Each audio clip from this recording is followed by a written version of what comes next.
Okay, I think that we're good on YouTube as well. It gave me an issue just a second ago, but... Where I've been? I've been on vacation.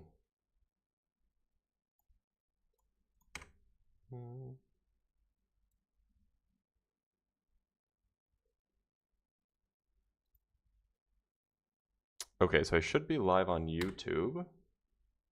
I went to London, I went to Paris. It was a good time. I like London more, just saying.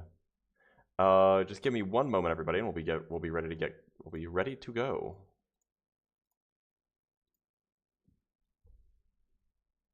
Am I married? Yeah.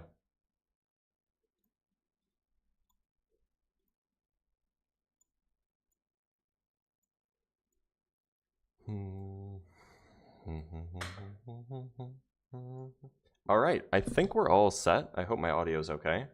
How many kids? I don't have any kids. Yeah, we should be all good to go. I imagine that today's probably going to be a slow live because, you know, I've been gone for so long. But I guess we'll see.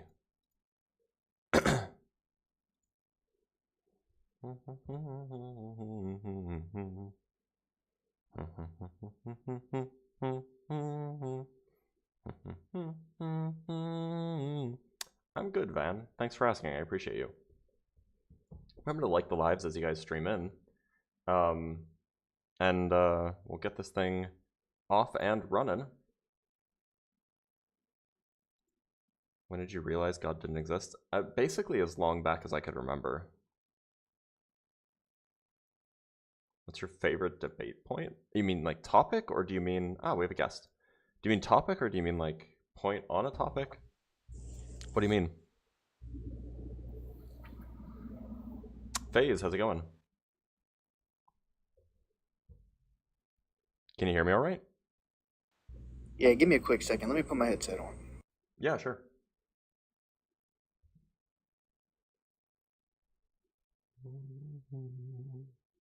Who's your favorite debater, like any person? I mean, like, I have friends that are debaters, so I like them. They're my favorite because I know them and they're my friends. No, Andromeda, you will know when I get a job, okay? If I get a job, right? You see the new Hawkins video? Hear me well. No, you're pretty quiet. How about now? That's better. Awesome. So I want to talk on your subject you got. I'm an atheist. And I know this isn't a really good argument for it, but the reason I believe in, a higher power and Jesus and all of that is stemmed from FOMO, fear of missing out. So in my opinion, if it exists and I believe in it, awesome. If it doesn't, no harm, no foul. Well, but what if you believe in the wrong one?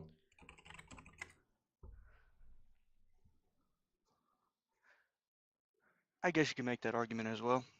Or what if you believe in what if believing in one actually gets you sent to hell, and not believing in one is how you avoid hell? Doesn't? Isn't that a possibility?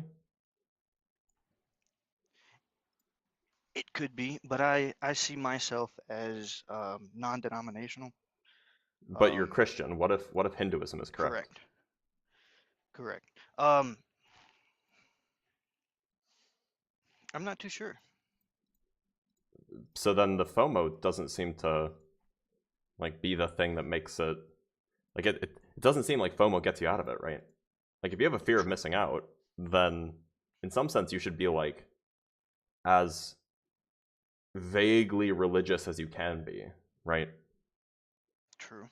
So that you can kind of catch as many fish as you want. But then if you do that, then you miss out on all of the kind of more fundamentalist faiths where, if you're not exactly this particular type of faith, then your odds of getting into hell are low, or getting into hell are quite high. It just seems like there's no winning. There's no best chances of winning just by believing in something. True. You're right. Would it change if I had said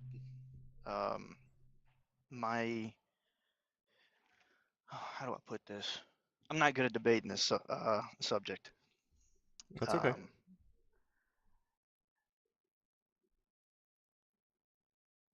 So would it In my change if? opinion, it seems like most religions stem from the same teachings of love your neighbor, and similar to stuff like that. I mean, sure, but that also is not founded in religion, right? Like you can have those beliefs without being religious at all.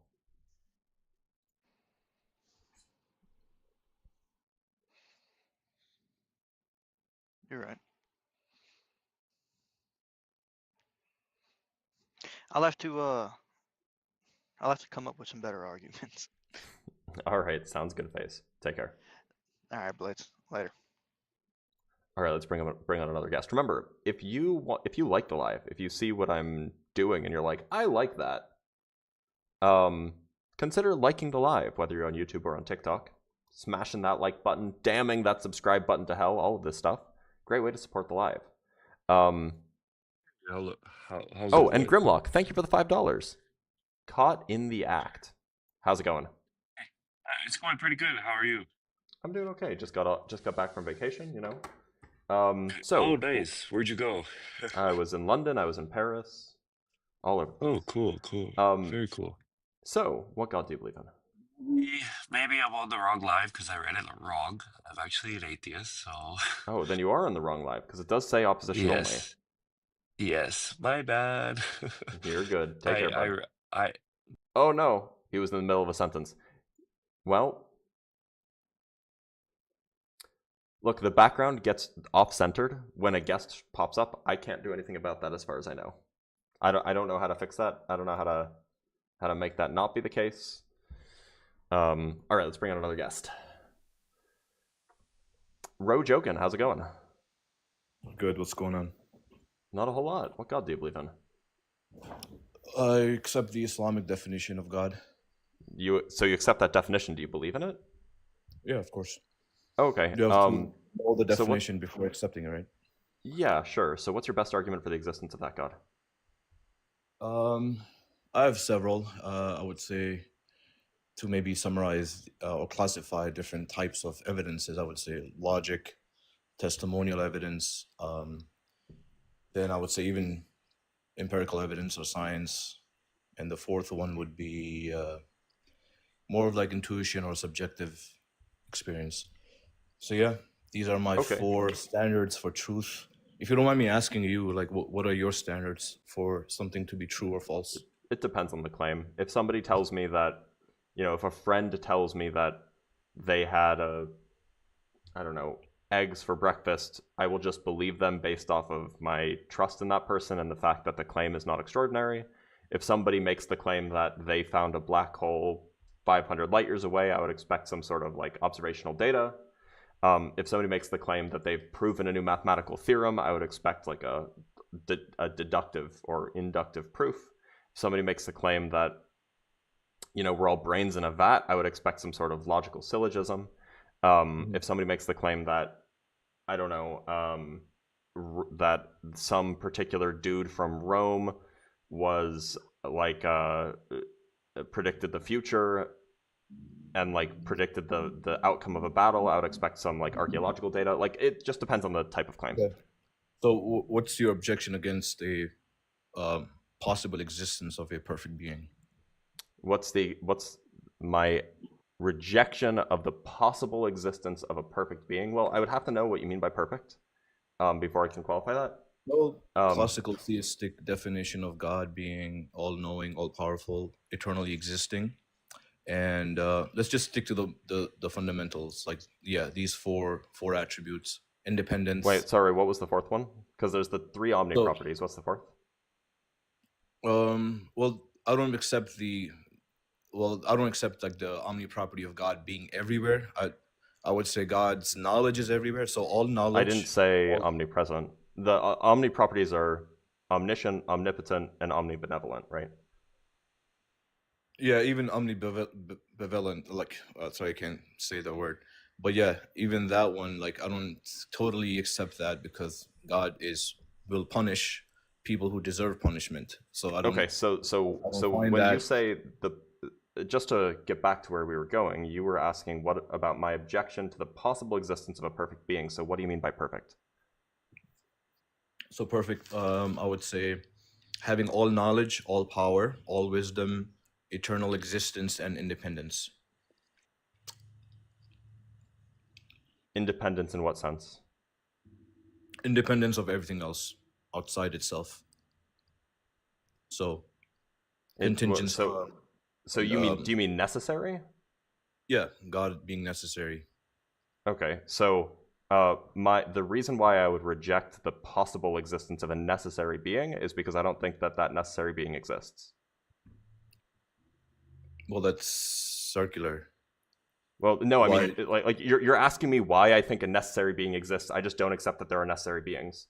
At least I'm not convinced that there are. So, like, basically, your claim is why don't you accept that this necessary thing exists? And I'm like, well, that's your claim to prove, right? So you have you have a bigger problem to solve then. I mean, because in possible existences, necessary existence is one of the existences. Like, it's not necessarily. No. How does that follow? It's not that even just because there's a possible thing, that means that there's a necessary thing? No, within existence, I mean, you can classify existence into 3 categories, right? You accept that or no? This is something not What even... are the 3? I'm not going to say I accept something unless you tell me what the 3 categories are. So the first one being necessary, second being possible, logically possible, and third being an impossible existence. So that means a contradiction or like a squared circle. Yeah. So you're saying 3 categories for things to exist. I wouldn't say that there are 3 categories, and I would say that there's 2. There are logically possible things, and there are logically necessary things. Or rather, I should say there are logically possible things, and there are logically possible things that are necessary. One is a subset of the other. Okay, within possible existence, but also we can conceive of impossible things being... You can conceive of things, but they don't exist, so... Right, impossible things. Contradictions. Yes, I think we probably agree that square circles don't exist. Tautologically. So within reality, we can classify reality into things depending on itself or things depending on something outside itself. Isn't that a rational... What kind of dependence relation are you using here? What do you mean by that? What do you mean? What kind of dependence relation? Are we talking like logical entailment? Are we talking like some sort of causative dependence? Are we talking some sort of temporal dependence? Like, what are we doing here? All of them. They imply different things, so it can't be all of them. They're mutually exclusive? No, they're just different. They're just different conceptions, right? Wait, Yeah, you're not too well versed on modal logic, but you're trying to give a modal ontological argument for God? No, you don't have to be. I mean, you don't have to be. Wait, you can't even explain the argument, though. I'm asking you clarifying questions and you can't explain it to me. I can't explain you the fact that I accept that things can either depend on each other or something outside itself. Yeah, but what do you mean when you say depend? Rely on, be contingent on. Those are just synonyms. I need details. Yeah, I don't have to get into details. I don't think I need that. So you don't have to define the terms that you're using? You don't have to be specific? Yeah, that's how arguments work. You have to be specific. You have to define terms. Otherwise you can just equivocate. For me to accept truth, like I don't. For you to, I don't care what your standards are to accept it. That's fine. But if you want to try to convince me of something, which presumably is what you came up to do, then you have to define your terms if you want me to actually understand the argument you're making. Okay, so for you to accept something to be true, you need a detailed syllogism. And it doesn't have to be a syllogism. Like, you can use natural language if you want, but I need you to define your terms. Okay, so can you give me the 3 different types of dependence again? So that you can have like logical dependence, which is like some sort of entailment. You could have some sort of like causal dependence. So an entailment is something along the lines of like a propositional statement that if A, then B, right? That if A is true, then B is necessarily true. That would be like some sort of logical entailment or a logical dependence. So in God's context, what is how does that relate to God? I don't know if it does. This is your position. You'd have to tell me which one you're referring to. Then you can have like causal dependence, meaning that like because A happened, B necessarily happens. So some sort of like A causes B to happen. That would be like a causal dependence. You can have temporal dependences, which is just that like whenever A happens, then B happens next. But they could both be caused by something afterwards. Like they're just different types of dependence that you have to clarify. Okay, so the first two you explained, how does that even are relevant to an entity that exists eternally? Like how does that? This is your argument. That's why I'm asking for clarification. No, you're bringing in more details. I'm asking what kind of dependence do you mean? Like what do you mean when you say that a thing is dependent? God is eternal and independent. He does not need... What do you mean by independent? Do you mean like logically independent? Do you mean causally independent? Do you mean temporally independent? Do you mean physically independent? Like what do you mean? All of them. I told you all of them. They mean different things. How can it be all of them? So first of all, God is not a physical entity for, physical independence. So the attribute... Okay, so not that one, right? Right. Yeah. I mean, you're the one who's bringing up all these irrelevant definitions of what it means to be dependent. Then why don't you define what you mean when you say it, rather than demanding that I come up with some definition for you to pick from? The God is free of like any needs. I mean, how more detailed can I get? Free of any needs? God is independent of anything outside of it for its existence. Are you trying to run a contingency argument here? Well, all of them, yeah. I mean, they all because the contingency argument, contingency and independence are not the same thing, right? What's the difference? Well, contingency, put one way, is just the depending on your modal scope, of course, the possibility that it could have been otherwise. That's all contingency means. But that doesn't have anything to do with dependence or independence, right? Contingency would be like you can have an independent thing that also is contingent. There's no reason that can't be the case. You could just have you could have, for example, in some sense, brute facts are contingent, but they're also independent, right? So like those are not independent and necessary are not the same thing. Dependent and contingent are not the same thing. What are brute facts contingent on? Well, they're contingent because they're not necessary. That's what it means to be contingent. Okay, that is if you accept brute facts. Not everybody does, but it's at least like a logically consistent way of viewing the world. Yeah, so I accept God being a brute fact.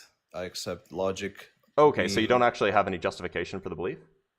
Because if you treat God as a brute fact, then there's no justification. Well, I can try to give you some evidences of why I believe God is a brute fact and why I believe that. So you understand that a brute fact is a thing that is true for no reason. Right. So, which means that there is no justification. There is no evidence you could provide that makes it true. Yeah, that's what necessary means. That's not what necessary means. In fact, that's what brute means. But if your claim is that God's existence is a brute fact, then there's nothing that you could do to provide evidence for that claim. No, I can from my epistemology, I can explain to you why I arrived at that conclusion. But yeah, I can. I mean, I don't want to start my argument concluding the fact that God is a brute fact. So then you don't want to say that God is a brute fact. You would rather say that like God is some necessary thing that like that's my ontologically must exist or something like that. Yeah, that's my conclusion. But I can give you the reasons of using my epistemology of why I think I accept truth, why I accept testimonial evidence, why I accept logic. And using those means, I've concluded that the only rational and the explanatory power of God existing is the only true thing that I mean, for me, that's the most convincing part. It's not something that I'm accepting because of just the what is it called, for no reason or for no. But anyway. What is it called? When you accept something without any justification or a brute fact, and it's not necessarily so. A brute fact is not something that you just accept without justification. It is a possible state of the world that there might be brute facts that are just true for no reason other than the fact that they are. Some people believe in those, some people don't. It depends on your worldview, I suppose. Do you believe that brute facts exist? I'm not really sold on it either way. I'm pretty agnostic towards the matter. So why are you like? So what are you trying to inquire in this discussion? Like, if you don't accept that certain things are brute facts, what is your inquiry about? Like, what are you? Well, like, so there are certain things that I absolutely accept axiomatically that I can't justify. Like, for example, I accept that like the world exists, but I don't know if that's a brute fact or if that has some deeper explanation or something like that.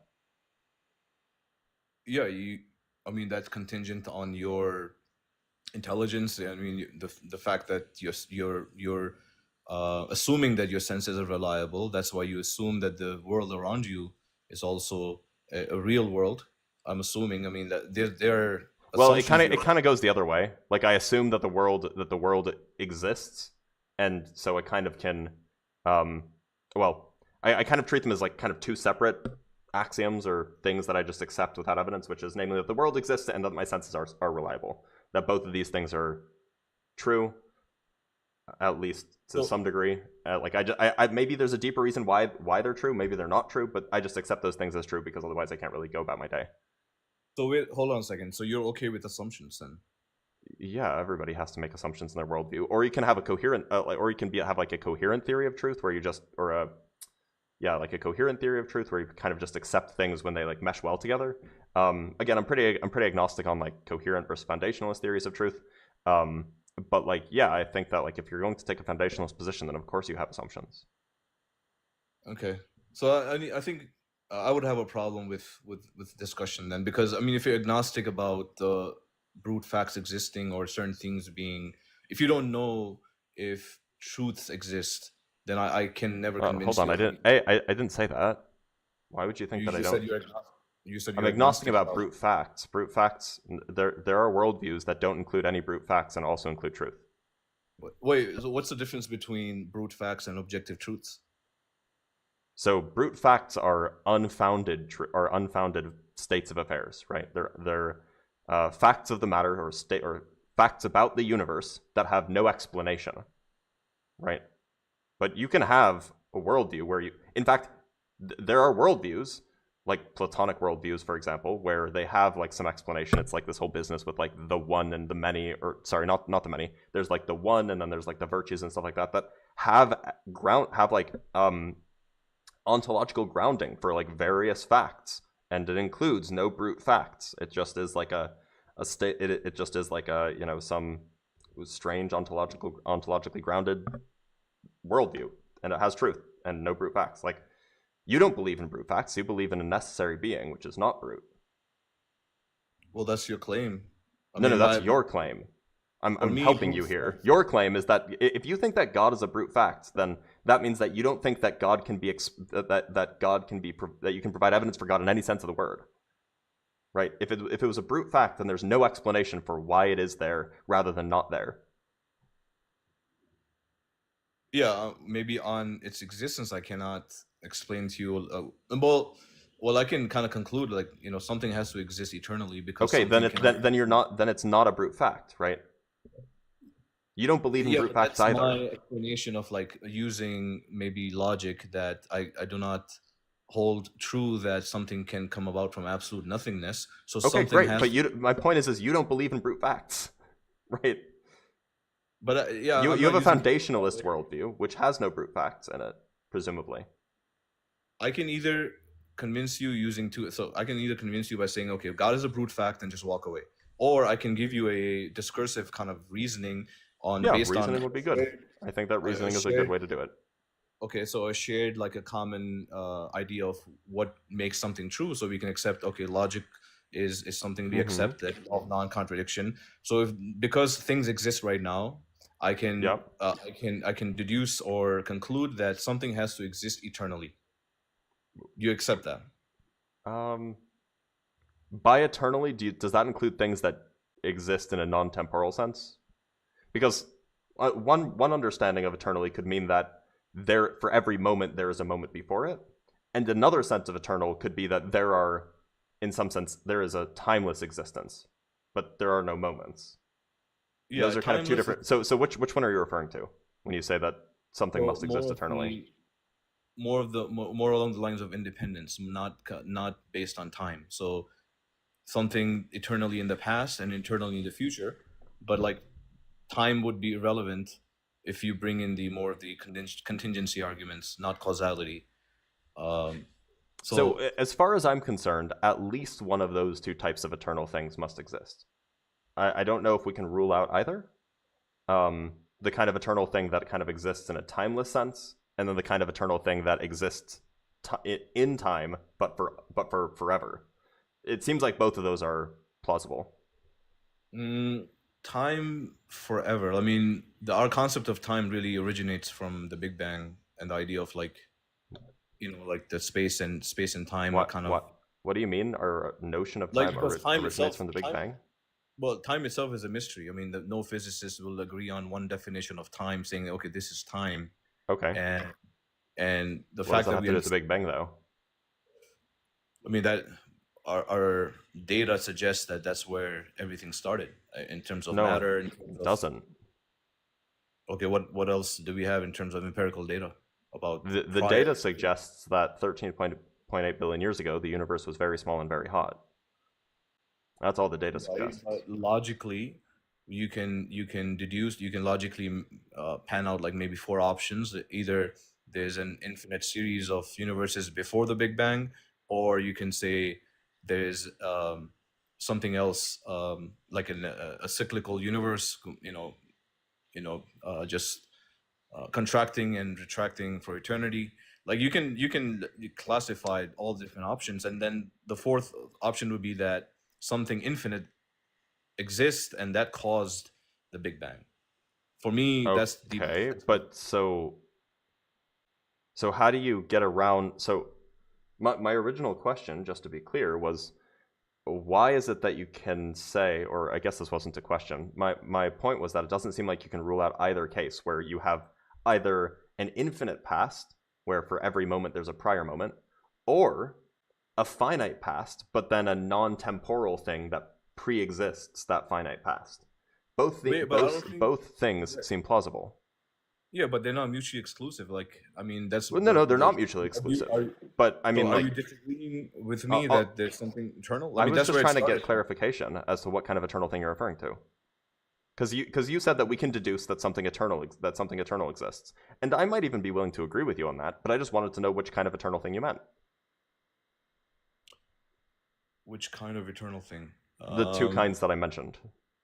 The kind that every moment has a previous moment, or the kind that kind of exists out in like a non-temporal sense. Non-temporal, I would say. Okay, so I don't know how you can eliminate the possibility of every moment having a previous moment. Every moment having a previous moment. But that's based on empiricism. That's only because of our limited understanding of how causality works. What I'm asking is, how can you rule that as a possibility out?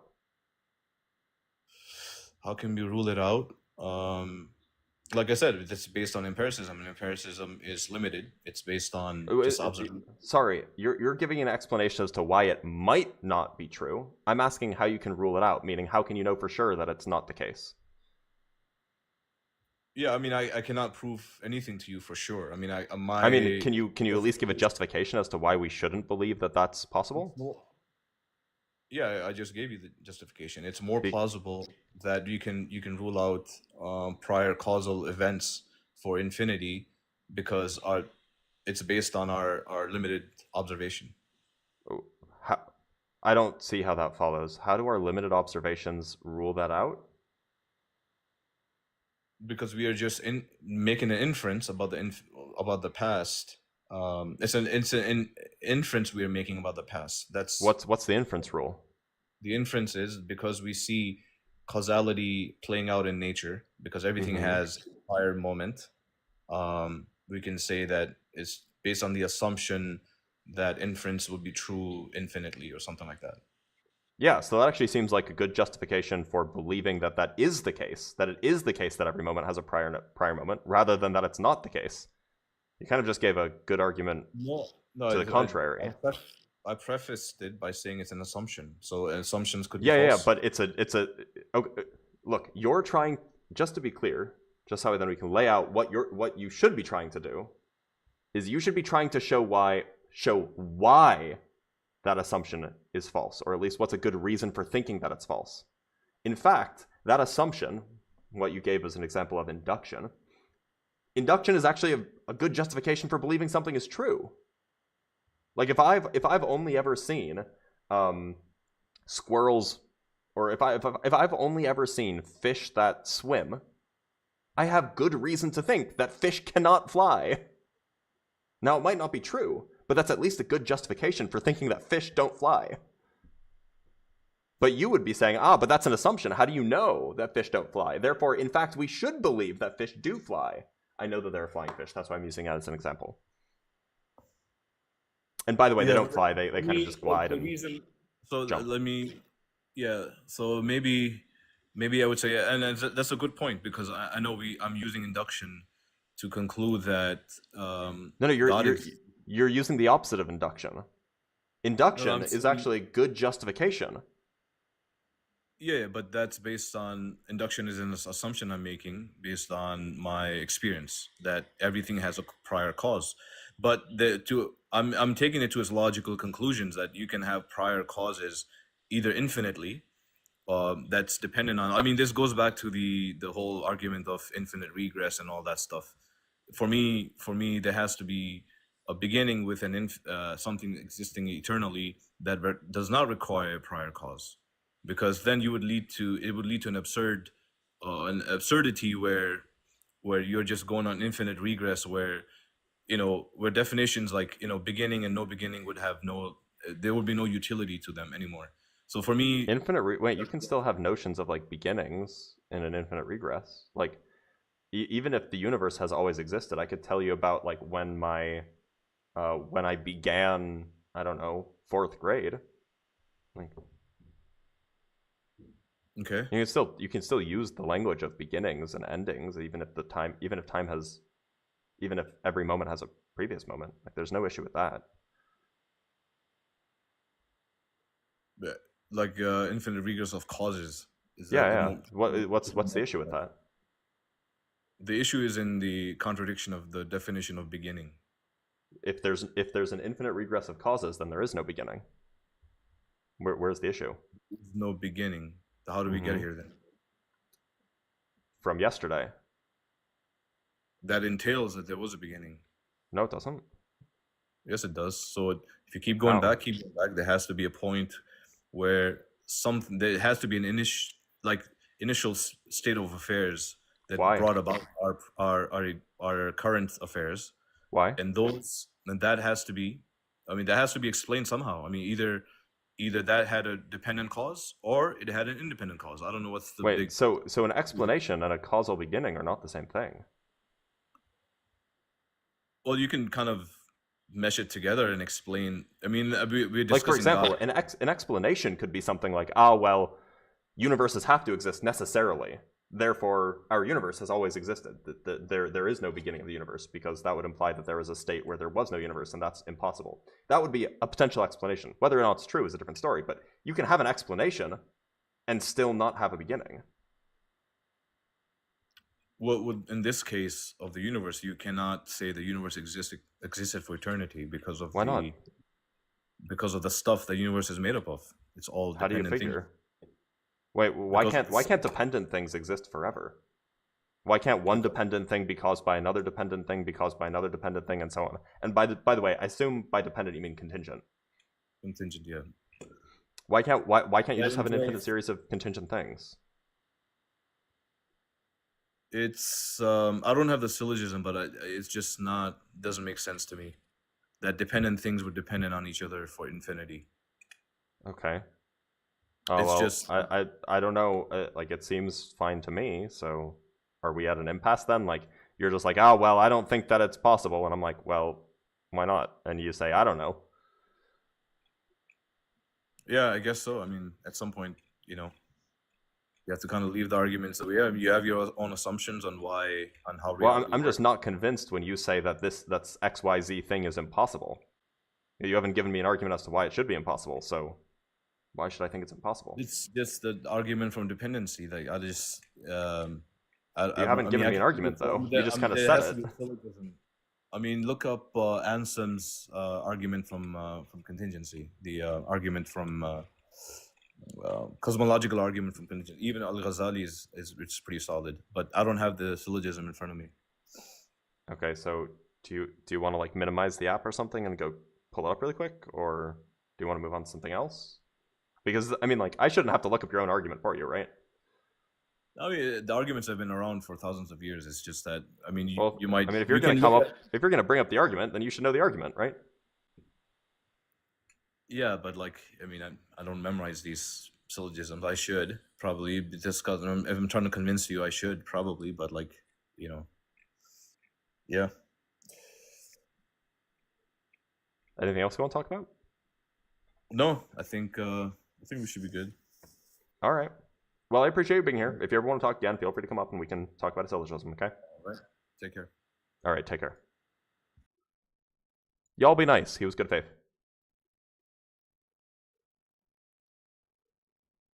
He was a good faith Gary.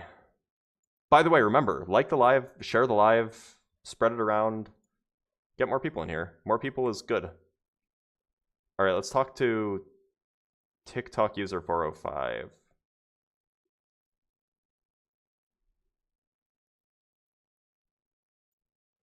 Can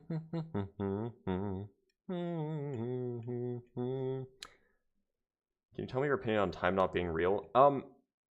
Look, I think time is as real as space is. I don't know if that helps, but make of that what you will. All right, this person's not connecting.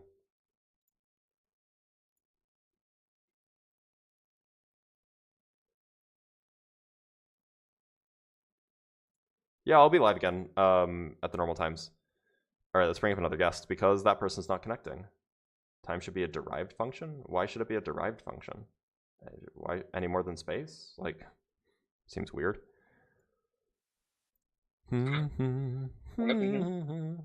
Yahya, how's it going? Hello? Yahya? Yeah, how's it Can you hear going? me? Going all right? Yeah, hello? Yeah. Yeah. Garba Gaming with the Yeah, $5. first of Welcome all, back, thank you. Yeah, so Yahya, what god do you believe in? I'm a Muslim. I believe in Allah. Okay, cool. And what do you So think can is your I, most convincing argument for it?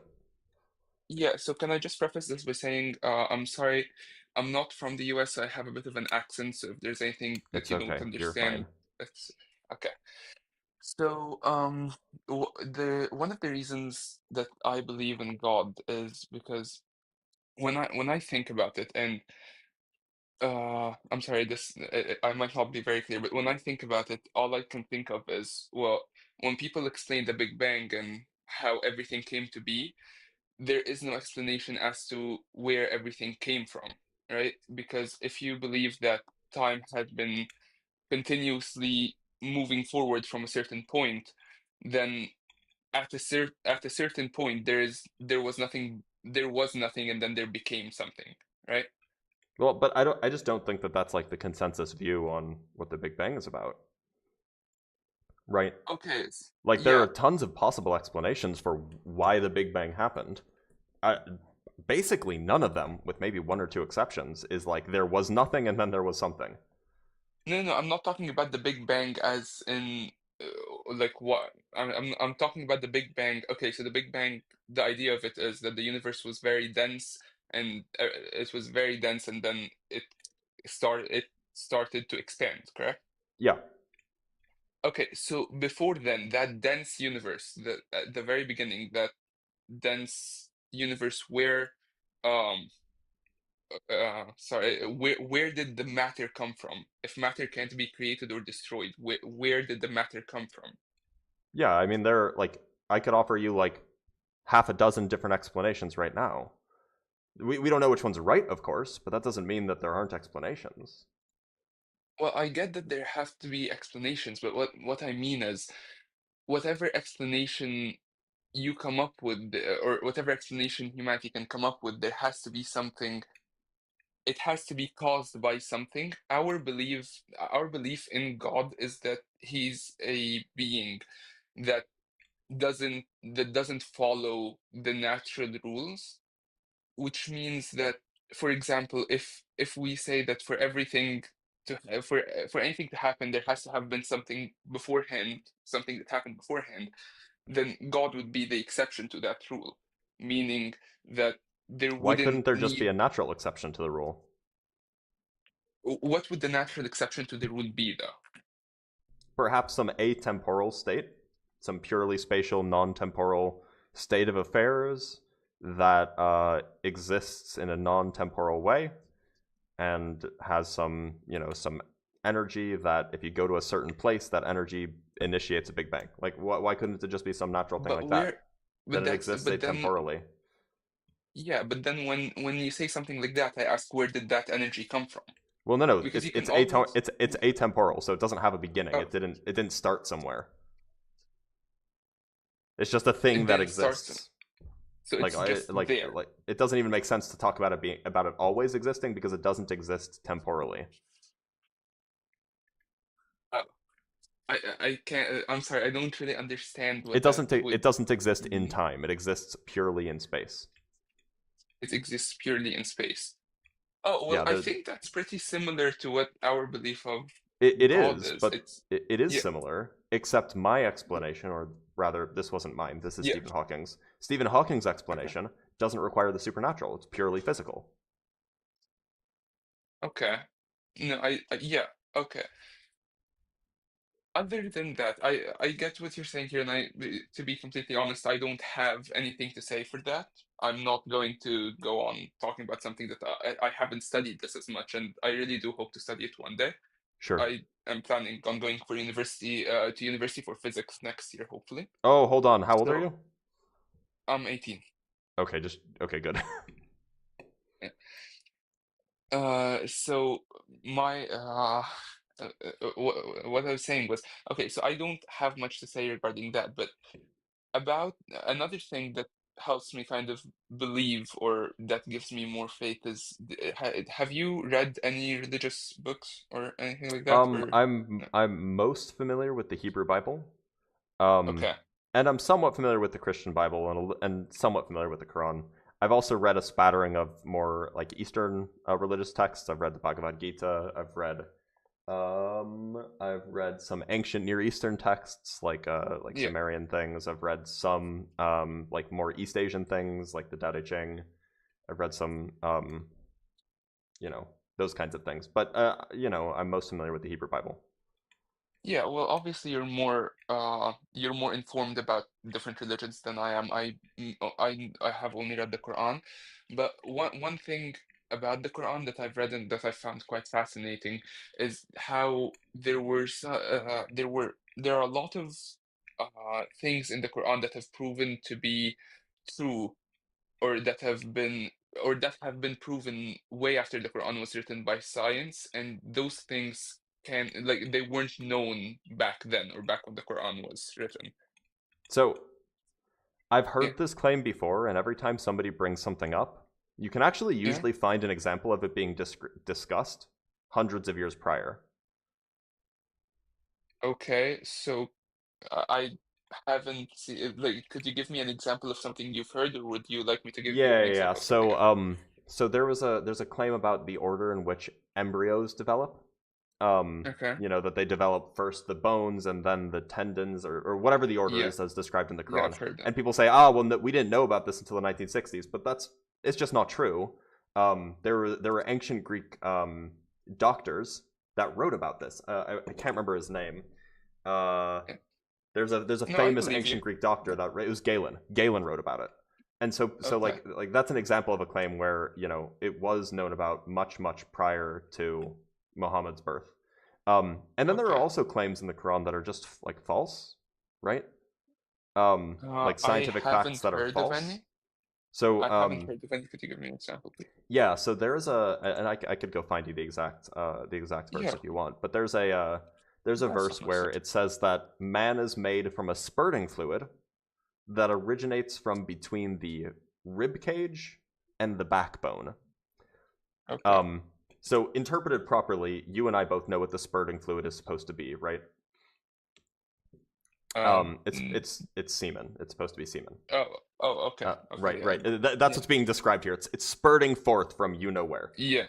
Yeah. And so, and I can go find the verse for you if you want. We can read it specifically. But the claim is that fluid originates from between the rib cage, which, you know, I don't know if you can see, but it's like roughly my rib cage Yeah. ends like here, and then the backbone. Yeah. So that would mean it's somewhere in the chest area. Whatever produces that rib cage, whatever produces that fluid, is Yeah. in the chest. But we know Yeah. now what does produce that fluid: the prostate. Actually, it's the seminal. The seminal gland produces that fluid. The prostate then does stuff to it. But all of that stuff is located in the pelvis, far below the area between the rib cage and the backbone. So it's just like it's not correct anatomy. So one thing I would say here, and I'm not saying that just so that you don't misunderstand me. I don't mean to say that you're wrong or that you're ill-informed, but I'm saying that most of these things you read, a lot of them have been translated from Arabic, and it's old Arabic.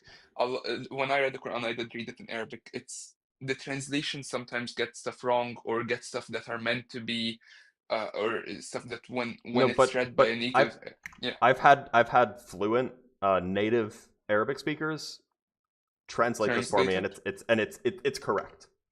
Like the essential translation that I've given you is correct. Okay, well, I don't I haven't read much about this. As I've said, I don't feel like Have you read the entirety of the Quran? Yes, I have, but I haven't. So I don't look at know the Surah verse you're At talking Tariq. It's At Tariq,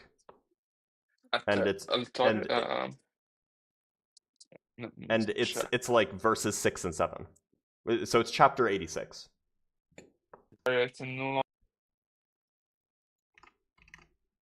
So could you tell me Surah Al-Tariq?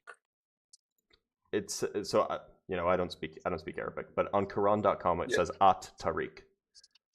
At Tariq. Oh, okay. Yeah, so Surah 86.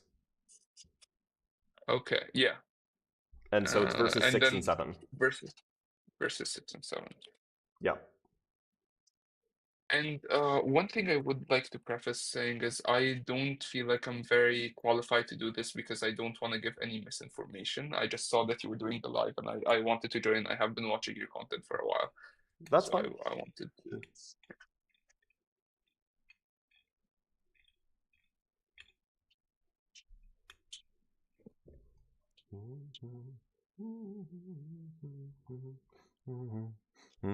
Oh, let me know when you take. Yeah. So I've seen. Okay. Yeah. So I would have to look more into this, and I get that I'm not being very helpful here with saying a lot that I don't know. I just wanted to kind of partake in this. That's I'm fine. sorry if I have wasted your time. You haven't wasted just my wanted time. to say one last time. Yeah. Sure. I just want to say one last time I really like your content, and I hope to talk to you soon. Of course. Have a good one. Take care. Yeah. You too. Goodbye. Getting such polite and lovely opposition today.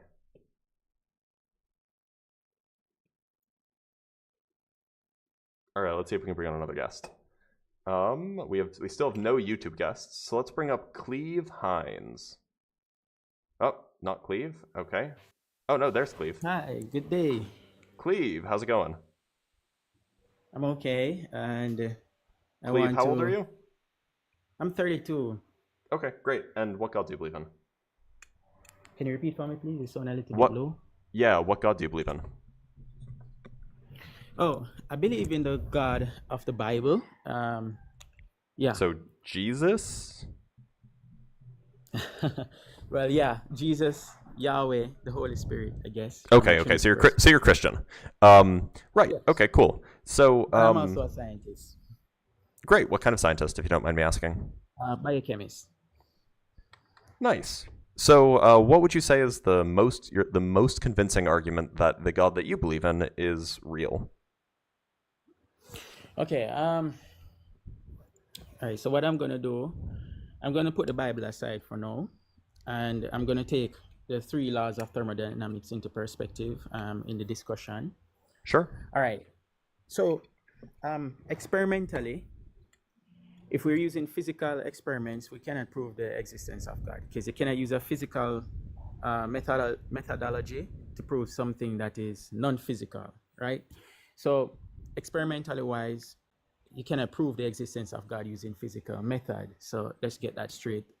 Yeah, but the next thing I'm taking into consideration is if God, according to the Bible, God according to the Bible, if He exists eternally, exists in an extra dimension, independent of time and space, and He's not constrained to time, then if I try to prove God's existence using the laws of the universe, I'm just going to end up in infinity, because I'm just going to end up in a cause of the cause of the cause of the cause. So it sounds like you're giving me a lot of reasons why you can't prove God is real. Well, I'm giving a lot of reasons, the methods that I cannot use to prove God's existence. Sure. So yeah, so I'm getting the methods out of the way, because what I realize is that a lot of persons, when they're trying to prove the existence of God, not to say that you can't use a physical method, but for someone who is not exposed or not so intrigued in religion, it's not good to go the physical route or use a religious book. Then you'd have to use another reason. So when I look at the universe using the laws of thermodynamics, I'm just going by the thermodynamics laws. Mm-hmm. The universe has a beginning, right? As we have proven when we do physics class back then. I don't think that that's true. That the universe has a beginning.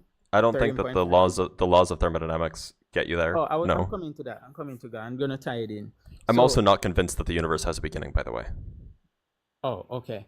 Because I was coming into the microwave background where I was saying if the universe expanded from an infinite density at a point, then when you look at the image of the microwave background, we should see density, a heavier density to the center and less density at the expanse of the universe. But no, that's not what you would expect. Well, I thought that things moves from an era of high energy to an era of low energy. So you're thinking of the Big Bang singularity, which is not really a thing, but supposing the singularity exists, you're thinking that the singularity is in space. The singularity is space. So there would be it'd be perfectly uniform. Yeah, I was coming to that. I was saying, why is it perfectly uniform? Well, it's perfectly uniform because it expanded quickly. At least that's the leading explanation. Yes. So it kind of smeared out the non-uniformities. Yeah, that could also be an explanation. What a lot of persons, including myself, once used to think, about the deism theory, where we say God created the universe, but He doesn't have an affair in it, and theism, where they say God created the universe and He influences it. Yep. Yeah. So sorry, I'm still. You said you were going to get to something about thermodynamics. Yeah, we still doing that? I was gonna go with thermodynamics, but as you said earlier, you said that if the universe started from the Big Bang, then everything in the universe would be uniform. Just basically. Well, no, I mean that doesn't follow either. You could have like quantum fluctuations that can lead to non-uniformities. That's not an issue. Well, yeah. Well, when I was looking at the microwave background, it looks fairly, yes, you have voids here and there, but it looks fairly uniform. So I was looking at it and saying, why is it uniform? It shouldn't be. So that's it. That's well explained by the current theories that we have. So, okay. And the thing is, we cannot observe beyond 13.5 billion years, because if we try to look beyond that, as the James Webb telescope has shown us, we see in mature galaxies which shouldn't exist that far. I mean, that's a claim. As far as I can tell, it's actually been debunked. Rather, those galaxies are not nearly as mature as we thought they were. They are just brighter because they have a different composition. And the only way that you can really tell the maturity of a galaxy at those distances is essentially the size, which is correlated with its brightness.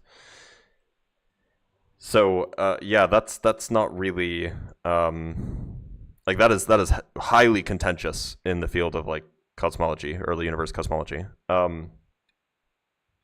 But even then, that's consistent with the Big Bang model that started with the universe starting about 13.8 billion years ago, just with faster galaxy evolution. Well, I can agree to disagree with that. I won't contest that one. But what do you think if there's a being that exists outside of time and space, a non-physical being that influences the physical universe, but this being exists outside of time and space? Let me break it a little apart. Say, for instance, we're living in a 2D plane. I'm just using an analogy. We're living in a 2D plane, and someone draw us into existence, right? And only thing we can observe is what's in this 2D plane, and all our universe and everything is within the 2D plane. And then persons will start asking the questions, well, who draw this existence into being? How did we came about?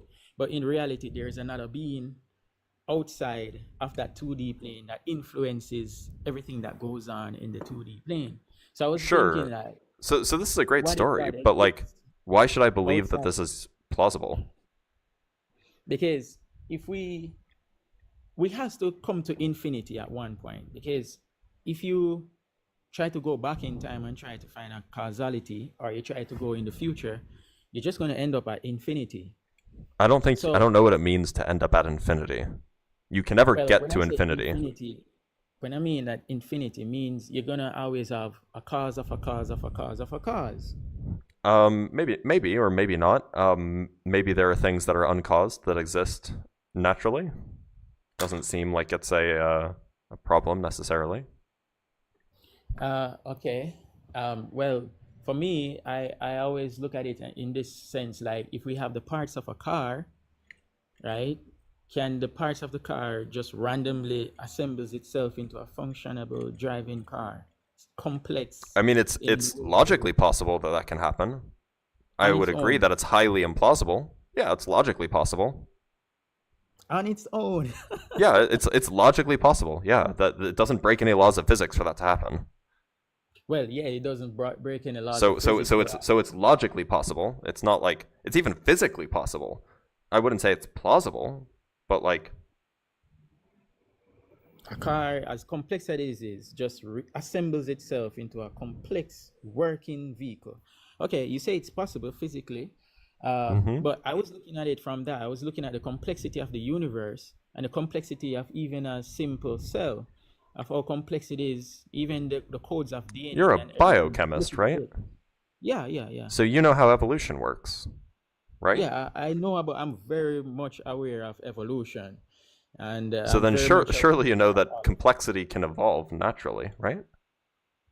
Yeah, but the thing is, I've never observed it in real time. Yes, I've seen. Okay, but if you're familiar with evolution, then you wouldn't expect to see it in real time because you know that it takes place over a long period of time. Yes, that's the explanation that they give us in school. But I always do you not believe them? I saw bacteria evolve. I see microorganisms evolve. Great. But I've never seen a complex organism like a gorilla or a human evolve. Yes, the genomes What's more are complex? similar. Yeah, so there you go. The genomes are similar. So who's to say that a gorilla is more complex than an onion? Well, if you do a genetic analysis, in some cases you have simple organisms that are even more complex than these bigger multicellular organisms. We can agree to that. Yeah. But I've never seen an organism change a complete form, like from one species directly to another species, unless being influenced by someone in the lab. So are you telling me that you have no problem understanding how gradual changes can happen, but you don't understand how large changes can happen? Well, sorry, let me rephrase. You have no problem understanding small changes, but you have a problem understanding big changes? Well, when I say big changes, I'm looking at it because in the real world, we have the millions and billions of year old evolution theories that mention how many millions of years that take place for an organism to change. But when you look at the fossil record, there's no in between. Sure, there are, and you know this. You've heard of tiktaalik, right? Let me correct myself. There are organisms that look similar, but I've never seen like the gradual change, like a complete skeleton before. It's like, yes, a complete skeleton of what? All right, let's say we're going from how about from fish to amphibians? What would you expect if evolution happened? What would you expect to see in between a fish and an amphibian? Oh my god! All right, so between a fish and an amphibian, we'll see like probably lungs and gills being exist at the same time, or lungs being developed while those animals exist, right? They're called lungfish. Yes, their lungfish exist. I know about so that. So that's an example of an in between a fish and an amphibian, right? Yeah. So then is that evidence that fish transitioned to amphibians? I am trying to disagree, but I can't disagree with facts. Well, I'm glad. I appreciate can't you not disagree with disagreeing with true things. Yeah, I can't disagree with a fact. Something that's true, I can't disagree with that. Right? And I was coming with the complexity of the DNA, how complex the DNA is, and the protein machineries and these proteins behave like nanobots per se. And I was like, yes, evolution, everything, the genome codes, but why is it so perfect? Why is it so perfect? Wait a minute, but it's not perfect. I know it's not perfect So then why say it's perfect? Because why do you have a kinase protein doing that specific function in, say, 90% accuracy? Look, you don't have to. So 90%, by the way, isn't perfect. But look, I'm not a biochemist. You are. I'm sure that you're equipped to go read the evolutionary biology literature, and you can look up the evolution of whatever protein you're interested in, right? People study these things, so why not go look into it? Yeah, I mean, I've studied it myself, but I was. So what does the literature say? Well, again, they talk about random selections and all of those things with genomes. With organisms that cannot function in the environment. They either lose the gene or they have a mutation, and that mutation becomes dominant within the population. And yeah, we know about all those theories. But I'm just looking at the complexity and the perfection of it, like 90%, 95% perfection of these proteins behaving as how they behave, carrying out specific enzymatic reactions at the accuracy that they do, leads me to question it. Like, even the early cells, like, how do you end up with this complexity? I'm not talking about the macroevolution. No, I'm going to the genome itself. Like, again, you're the biochemist, so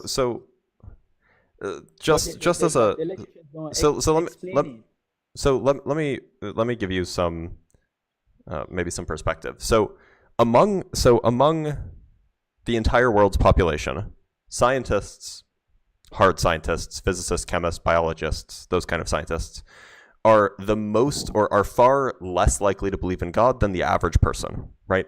And among scientists, biologists are the least likely to believe in God. So biologists and then physicists come next, but biologists are the least likely to believe in God of any scientific population.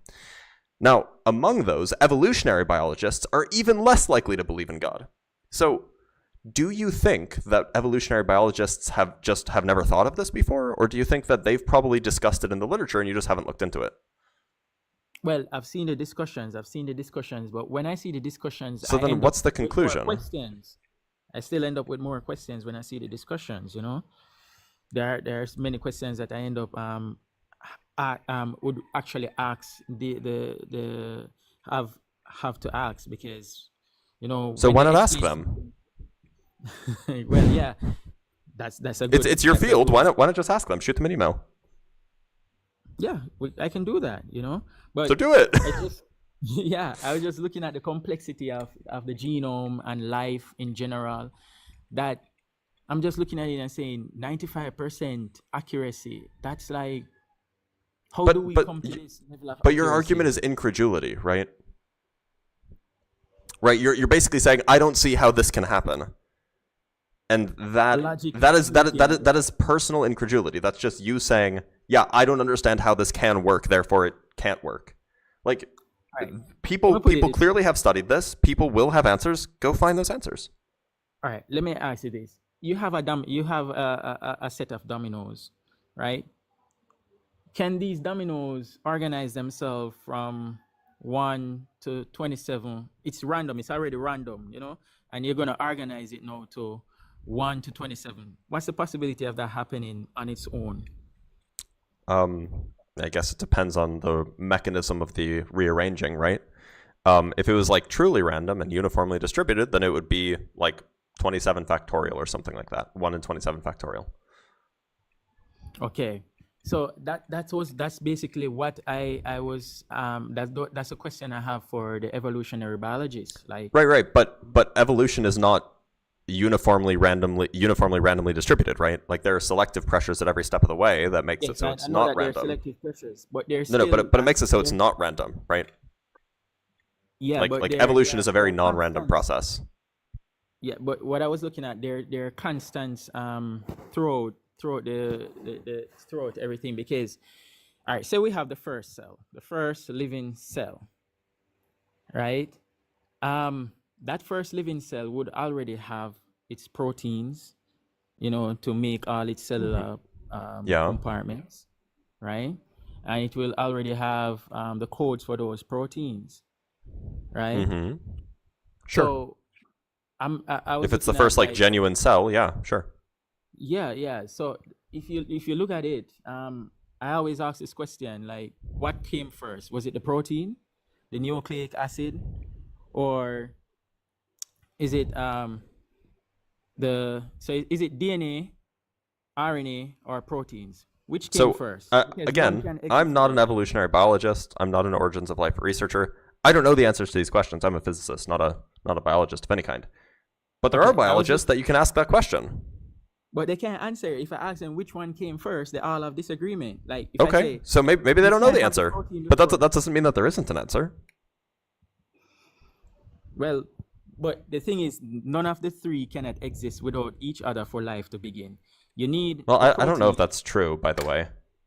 All right, let me. Why can't wait? So I mean, like surely you can have self-replicating molecules that aren't any of those things. But for you to have self-replicating molecules, you In need fact, the I think that instruments to those have been demonstrated to like spontaneously appear in a laboratory, actually. to spontaneously recreate a DNA without. No, not you- DNA, but self-replicating molecules. Yes, you can have self-replicating molecules, but what I'm saying is That is a precursor of any sort of genetic anything, right? Like that's like the precursor for life. In fact, there was this paper published in the Journal of American Chemical Society, so biochemistry, it's up your alley, 5 years ago, entitled "Spontaneous Emergence of Self-Replicating Molecules Containing Nucleobases and Amino Acids." So they have discovered it. Well, yeah, it's not DNA, but it's self-replicating molecules that contain the elements of DNA. So it's plausible, at least, that these things could self-replicate and then through selective pressures self-replicate to be different and produce DNA-like things. Like this just doesn't seem like it's an issue. Well, what I was looking at, let me explain a little bit more detail what I was saying. All right. Yes, we have self-replicating molecules, as you mentioned, but for the efficiency to replicate a genome, whether it be RNA or DNA, right? You need instruments, just as well you need instruments to make a machine, right? Why do you need instruments? What instruments are needed here? So the thing I just looked at, it's saying that there's that the emergence is spontaneous.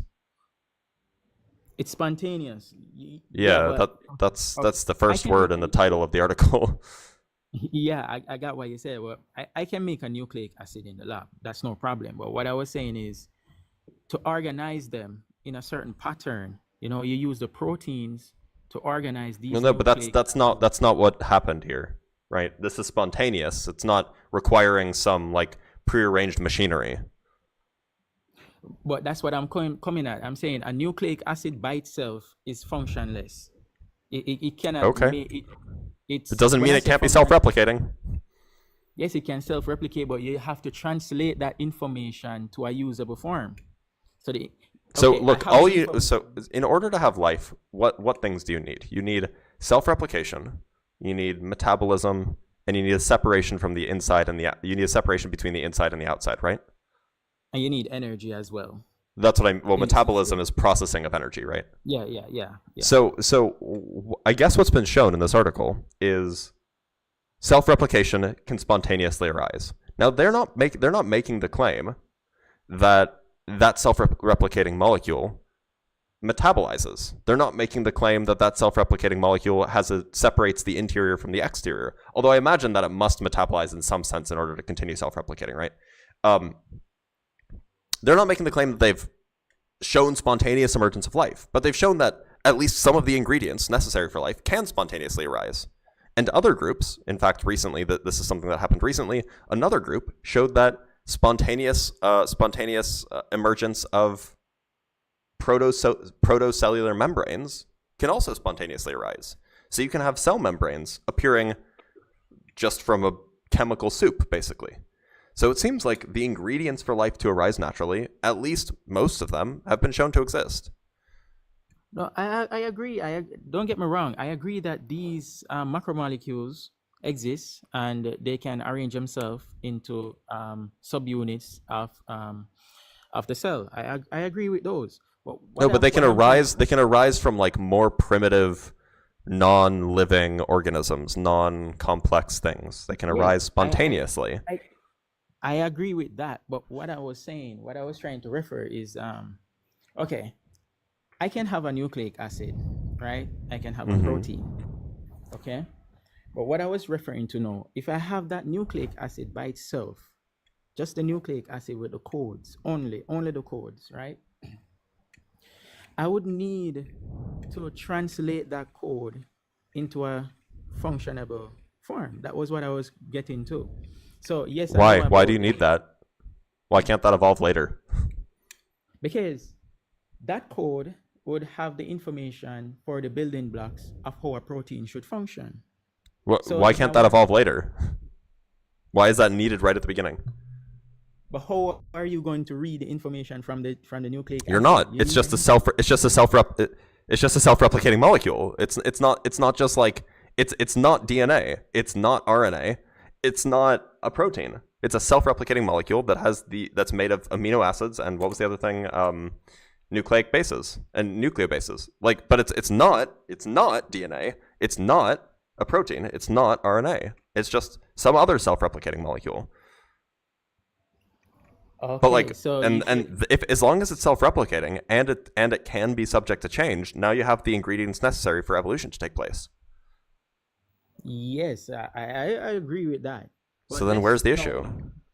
Okay, how are we going to get to, let's say, let's get to a kinase protein then from the beginning. I don't know the evolutionary steps to go from like this very, very simple self-replicating molecule to some complicated protein. The point is once you have self-replication, evolution can happen. You agree with that, right?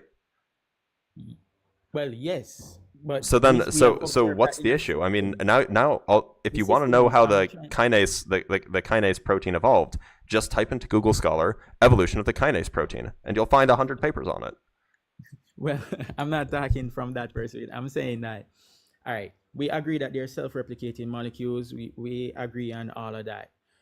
I was just coming from my perspective. I was looking at it, and I choose to disagree. I mean, many persons in my group, they're all atheists, and I'm the exception.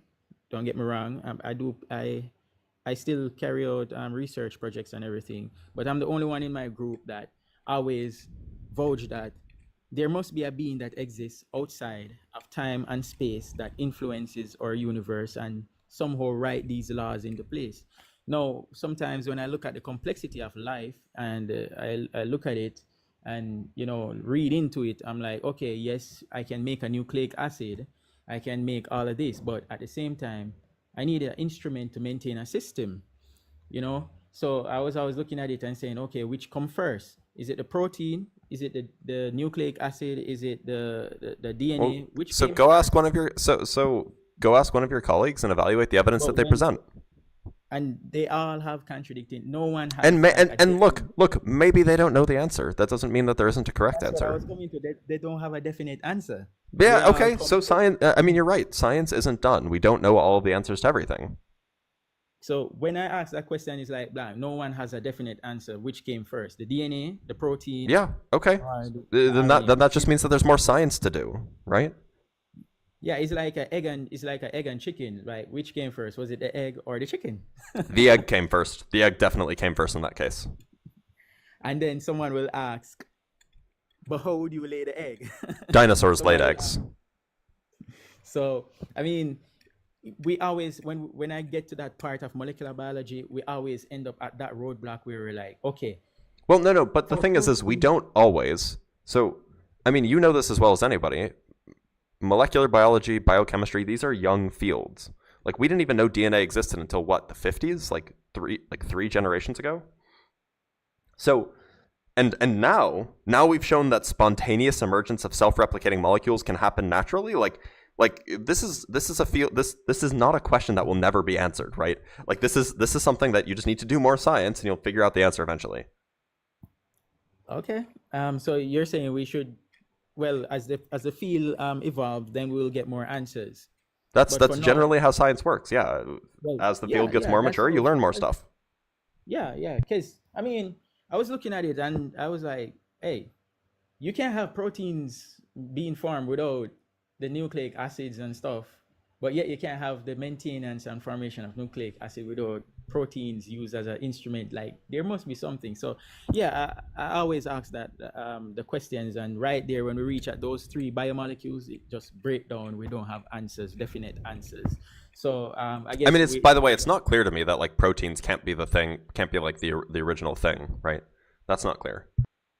all right, what I mean, for a But protein, for a complex protein to exist in order to maintain the integrity of the genome, usually you need an instruction which goes through a complex biochemical pathway to form the protein, well, right? but not necessarily, right? Like, there are proteins that can form other proteins. Yeah, and that's what I was just, well, yeah, you You have don't those, need DNA or RNA for these necessarily, right? but I'm talking about the amino acids, which is the code for the proteins. Each Yeah, amino acid, yeah. So all you need is a particular arrangement of amino acids, right? and that arrangement usually comes from the No, genome. but it doesn't have to. The arrangement could arise spontaneously via the kind of method that we described already, spontaneous emergence of, of self-replicating molecules. So there are self-replicating proteins. So a Okay. self-replicating protein containing, or a self-replicating molecule containing a nucleobases and amino acids, well, that could describe a self-replicating protein, right? All right, with these self-replicating proteins, you know that there are actually biochemical pathways that they actually follow, which involves the use of other proteins too, and other Yeah, I mean, so like biomolecules. examples are like prions, right? Like prions basically just take other proteins folded in other ways and make them themselves. Okay, so So that this would is be an what I'm example of a saying. self-replicating protein that doesn't require DNA or RNA. It doesn't require it, but again, it still uses the precursor of a DNA or RNA. What I Yeah, it meant uses is amino acids, but proteins we that, already know amino and acids those amino spontaneously acids come form. from, Amino acids, you can find amino acids in space. yeah, you can find amino acids in space. I agree with that, but Like, they're let me everywhere. You can find them well, everywhere. I'm talking about the code. All right, look at the codes, right? What code? Prion, This is just an arrangement of amino acids, right? but that's what makes the protein functionable.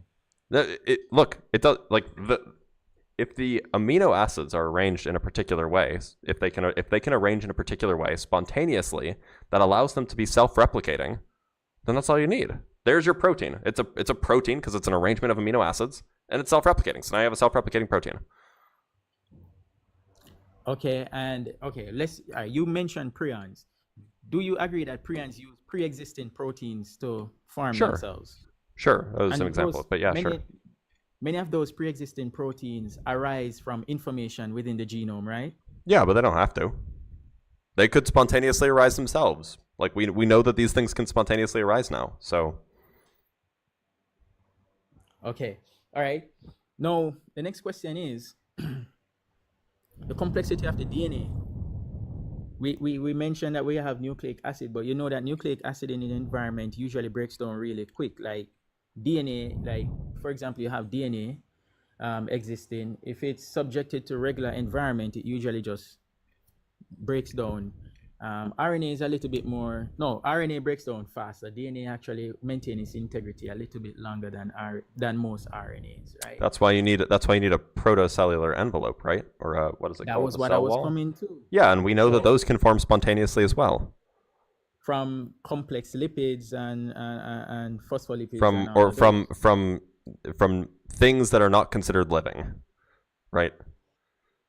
Okay. Now, can you organize the phospholipids in a certain way that facilitate the early cell, and then use that Yes, early that's cell to that's what produce? spontaneous means. That it can just happen on its own. But when I was looking at the cell reproduction, whether it be a bacteria or a virus, usually it's very complex. It involves Yes, all these important cell proteins. reproduction is complex. That doesn't Yeah, mean with all these that doesn't mean proteins. like look. So the ingredients are all there. That's the point. Like we know that the ingredients can all happen on their own. Now we haven't put all of those ingredients together. There's still more science to do. But like that doesn't mean that like if you had asked me 50 years ago or 25 years ago, then I would have been like, yeah, we don't know how this works. We don't know how that works. We don't know how these spontaneously form. We don't know how that spontaneously forms. 25 years later, now we know these things. So like clearly our knowledge of the subject is increasing, and it's increasing in the direction of us figuring out how life started. So Okay, like it seems if you just like think about the trajectory of science over the last 50 or 75 years, it seems like yeah, we will figure out how life started maybe in 50 years. okay, yeah, because most of these questions I was gonna ask, they are complex, and my field we can't answer them yet. Yeah, so Because that's I why was we need like, more scientists to be studying them. That's why we should yeah, be because I was funding like, scientists. what are the odds of having a 95 or 98% accuracy of 2.8 billion codes functioning as it is functioning? It's 2.8 billion code That's just with personal 98% incredulity. It's accuracy. not an argument. Asking a question isn't an argument. Well, yeah, it's just asking a questions. We just don't have the answer for it at the moment. Well, I So, don't, you don't, but somebody might. So go ask somebody who knows. well, as I said, there's more science need to be put in that. But But more I was just science, gonna, the fact that more science is needed doesn't mean that God is real. well, I heard that all the time. I heard that all the time. But it's gonna go, all right. Even so be the case, let's go back to the primary subject. Um, what do you think of infinite causality? I don't see an issue with it. You agree in infinite causality? I don't see an issue with it. I don't know if it's like a thing that actually happened, but I don't see an issue with it. Okay, all right. I'm gonna ask another question now. I'm gonna move away from science a little bit. Let's go to what's the field called? Is it metaphysics, where people talk about spiritism? How do you explain the existence of like demons and spiritual entities that take hold I of don't believe that people? those things exist, so I don't explain them because I don't think that they exist. All right, I've never personally experienced those, but what if I would say to you, what if someone who is in spiritism, what would you say? Would you actually go and conduct a research on that specific area, like spiritism? I'm not convinced that those experiences accurately represent true things that happened. Well, So I'm just asking if you would go and do an investigation on it. I've looked. I haven't really found anything that's particularly compelling to me. Not reading papers, like carry out an actual scientific investigation. Like How would one scientifically persons who are investigate this? And spiritualists. how would one scientifically investigate spiritual claims? All right. All right. As I said earlier, yes, you cannot use science, which is physical science, to explain a non-physical So then explanation. why But would what I I do that? because you can see the display of what happened. So what if someone, like for example, someone say, I'm just making this one up.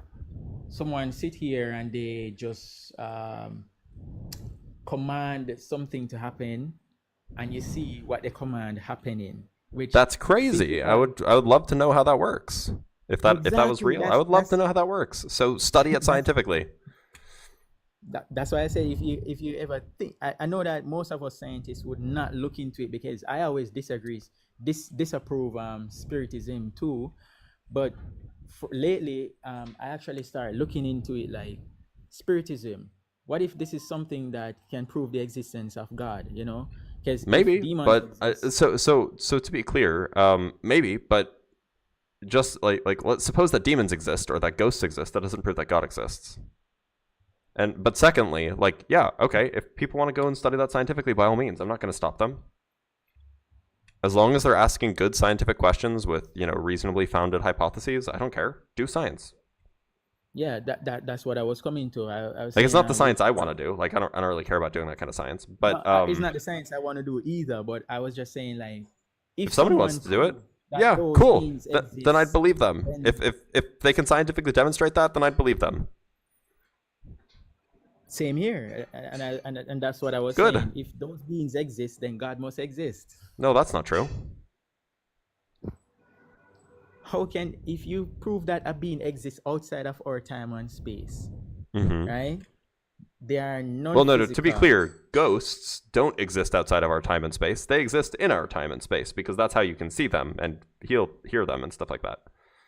So how is it that they are, if they exist within our time and space, how is it that they can spontaneously move from one location to the next? I don't know. without That transcending the science would have to distance? come and explain that, right? That's the whole thing. Who knows? But you it doesn't can mean. move from one area But to be the next, clear, have to transcend there are religious traditions. Some versions of Eastern traditions. I think Buddhism would be one example, or not exactly Buddhism, but things that incorporate Buddhism that are atheistic but still have ancestor spirits. So like you can have like, it is entirely plausible, entirely like coherent to have a belief in spirits, a belief in ghosts, demons, and things like this without any belief in a creator being, without any belief in a God. It's entirely coherent to have that view. Oh, I got what you're saying. But so what I was looking at though, if those beings exist though, do you believe that beings can exist independent of time and space though? Because if those I'm not beings so sure. Well, that was what I was coming at. If those beings, ghost spirits or whatever they are, and they can move from one area to the next without transcending, going through distance, but they can spontaneously move from one area to the next within a split time, I was be like, okay, how do you not travel distance? You just Well, look, if these displace. spiritual things exist, then we have to make sense of them, and maybe we'll come up with a good explanation for that. Maybe we won't. But as it stands right now, I'm not really hard pressed to actually come up with an explanation for how ghosts can move between walls, because I don't think ghosts are real. Well, I was just saying, well, we just as though I have more investigation to do, I would employ someone, even someone in the comments here, to do an investigation on the existence of spiritual beings, and let's go from there. But Well, lots for of people now, have, and the investigations that I have seen are not particularly compelling. But I am going to let you go, Cleve. I do appreciate you being okay. here, but I do have a lot of guests. So, any last words? All right. Take care. It was really good interacting, and have a good day. Likewise. Thanks for being here. Yep. Now we have 2 super chats. Jackson Brown with the $5 Australian, I think. You excel at clear science communication. Thanks. I appreciate you. That's very, very sweet. I appreciate you saying those nice, kind words. And from Garba Gaiman, $5 Canadian, RNA can act as a protein and as a code. It likely existed first, and then proteins and DNA came later as specialization had advantages. Okay, well, that's good to know. I didn't know that. If you're not watching on YouTube, and if you missed the beginning of the live, you can go watch the beginning of the live on YouTube. It's live streamed there. I think it was Australian dollars. It said A and then $, but I don't know if that means Australian dollars. It kind of seems like it is. Did you have a bar mitzvah? Why? Do you want to get invited? Do you wish you were invited?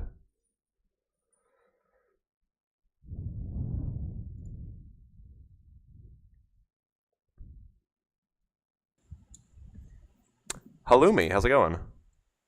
Hey, how's it going? I'm doing all right. What God do you believe in? I believe in the Islamic God, Allah. Okay. And want to give me your best argument for that God existing? Sure. So I just want to start off saying that I have thought about this a lot. I've done my own research into this, and I don't think that science is an adequate tool to disprove or prove the existence of God. Just from like a cosmological perspective, looking through something like biology or physics, I have found there are way too many arguments on both sides. So I wanted to ask you on a more philosophical scale,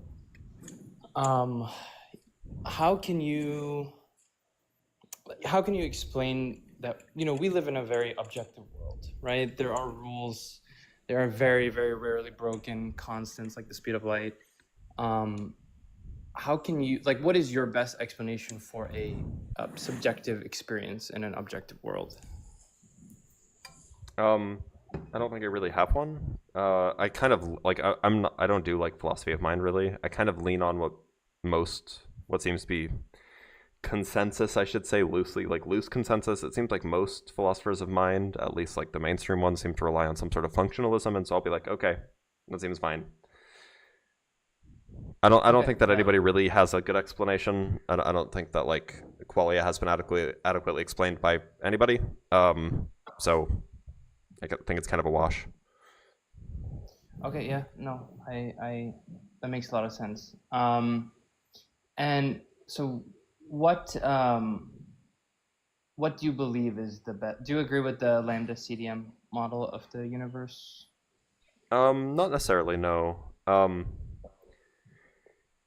At least not with all of it. The CDM part seems mostly true, at least given the data we have. The lambda part seems to be recently untrue. No, or at least I'm much more skeptical now of it than I was 2 years ago, 3 years ago. Okay. Yeah. So again, I'm trying to respect what you're saying and stay away from the philosophical side of things, but I want to know, why did the Big Bang happen, right? Like, I understand there was a extremely dense, not a point in space-time, but extremely dense stuff, and then the Big Bang happened. And then beyond that, we believe that the universe is constantly expanding at an increasing rate. And then afterwards, I know scientists believe that either there is going to be a collapse and then another Big Bang, or there is going to be a heat death of the universe. If there is, let's go with the model that there is going to be a collapse, and then we're in a loop where we have another Big Bang, and then another Big Bang, another Big Bang.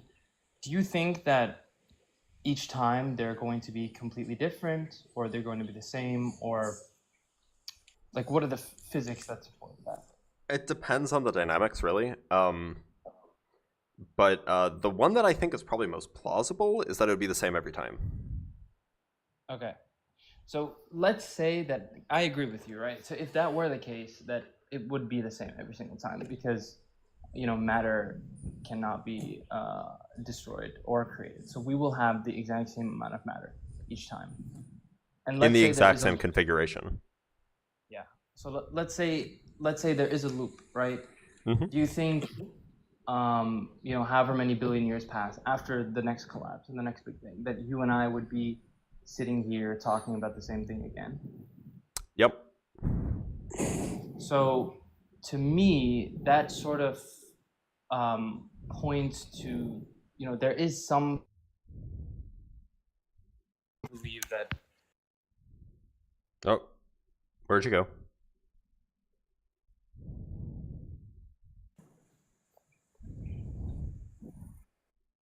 Can you hear me? Yeah, I can hear you now. Go ahead. Oh, yeah. Yeah, so I was saying that I don't... Oh, Andy's gone. Andy's back. Oh, can you hear me? Yep. You can't minimize the app. When you minimize the app, I can't hear you. Yeah. I'm getting... Someone's popular. Sorry, I'm getting calls. Who gets calls? Oh, it's 2025. Who calls cell phones? Yeah, boss apparently. Okay, I lost my train of thought. Oh yes. So I know that this might seem a bit weird to a lot of other people who believe, but you know, there's like references in the Quran that talk about things that happen non-linearly, or like sometimes, and again, this might be semantics, but you know, references that don't necessarily describe our timeline, right?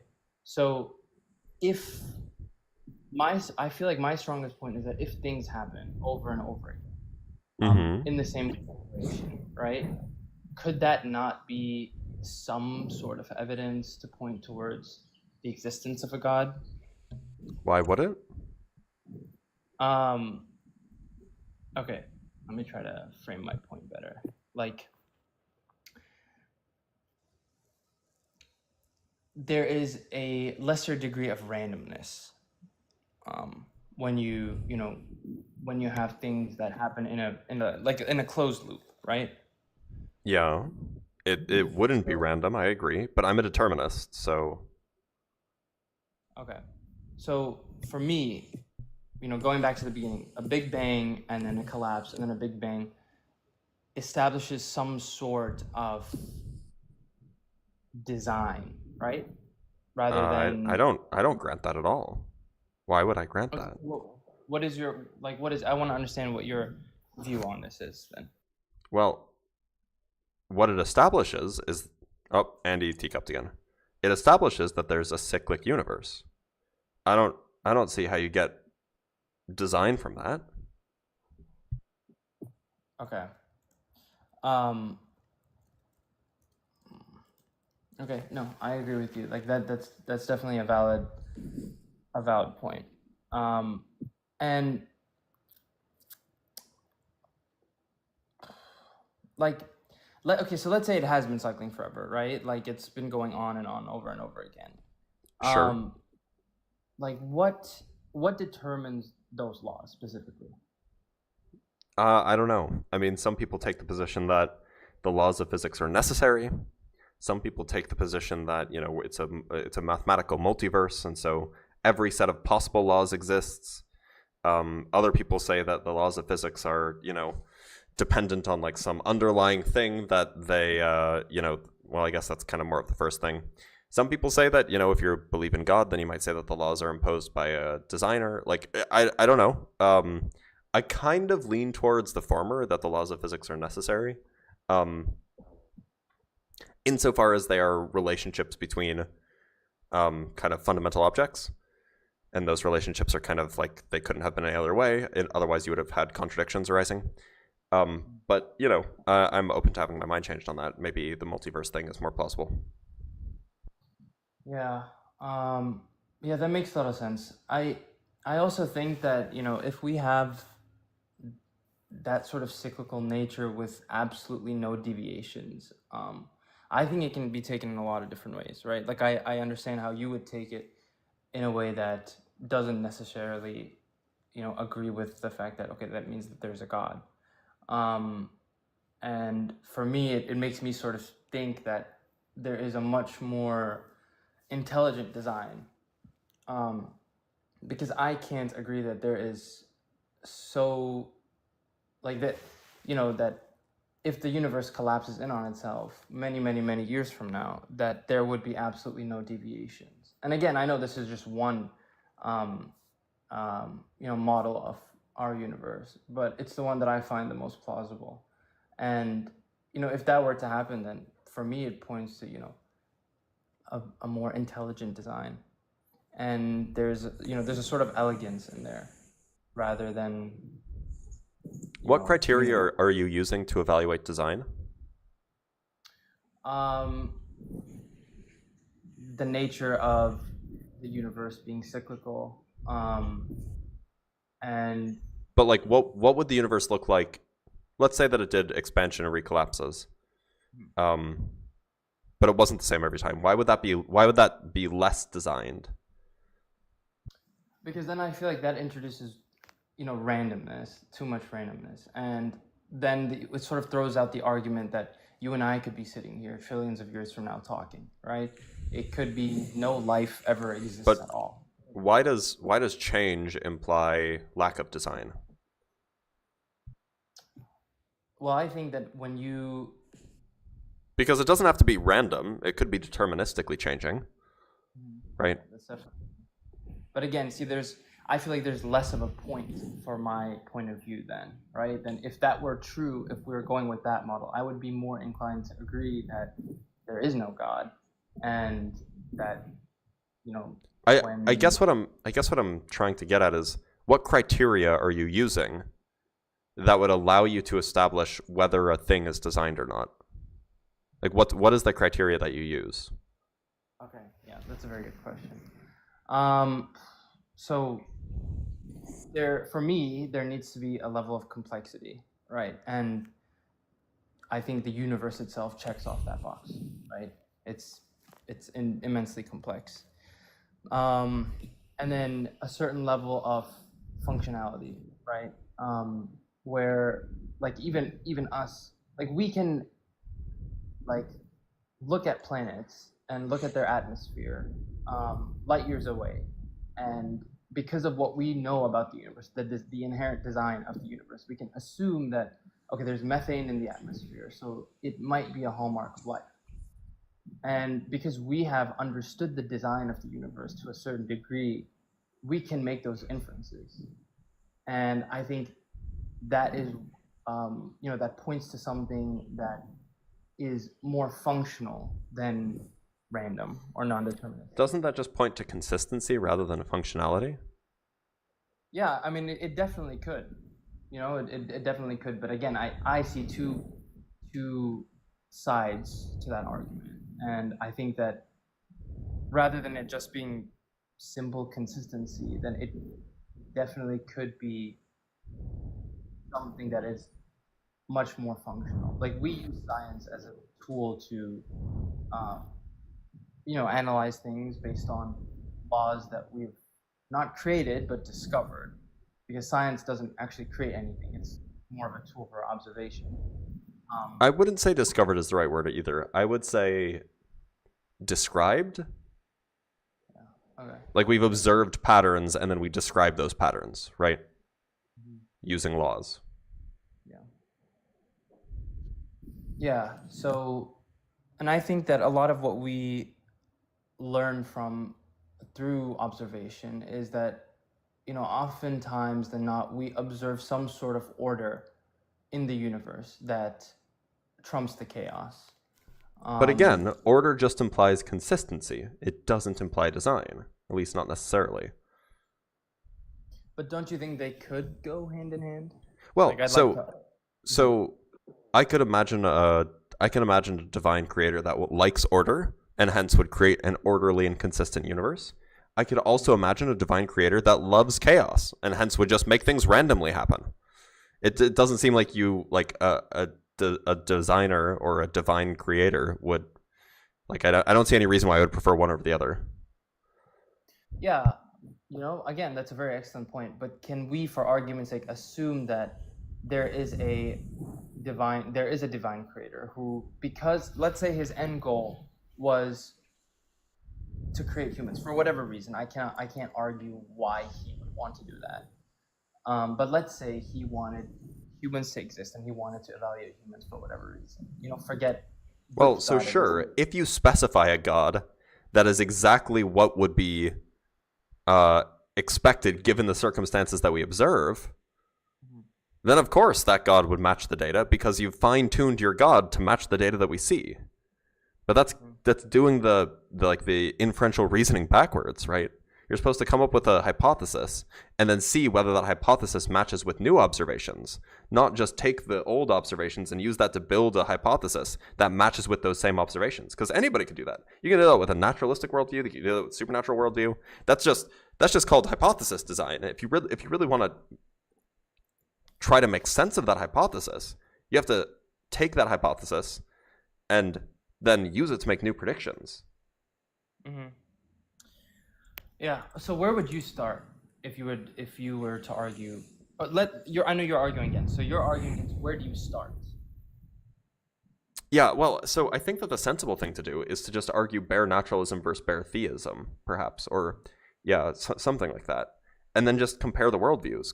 And then if you want to add a hypothesis to theism, sure you can, but then you have to allow the naturalist worldview to add a hypothesis as well, so to make sure that you're comparing apples to apples. Okay, yeah, that makes a lot of sense. I'm trying to find a way to not fine-tune my argument, right? Like, I don't want to say that, okay, let's say it was designed for humans, right? Specifically just for human beings. But I still don't think that it's not a possibility. Like, I don't, like I mentioned in the beginning, I don't think there's a way at all to scientifically prove that there's a God. And I don't think it will ever be possible because if there is a God, the point of many religions is blind faith, right? If we had all of the and if we were to ever have all of the tools to measure a God or observe a God, then it would sort of defeat the purpose of believing in a God, because unless you have missing brain cells, who would not believe something that they see and observe, right? So starting from that argument, right, what if we just don't have the tools at all, right? There is no way to prove, nor is there a way to disprove that there is a God. So, I mean, if that's the case, then it seems like the appropriate thing to do would be to be agnostic, right? Okay, I don't want to get into, like, again, philosophical things. I disagree with you there. And there's a very sort of simple I mean, you can make philosophical arguments. I just don't know a lot about philosophy of mind. That's why I kind of try to avoid philosophy of mind. But I'm happy to talk about like metaphysics or ontology or whatever. Sure. Right. If you knew that there was if someone told you there was an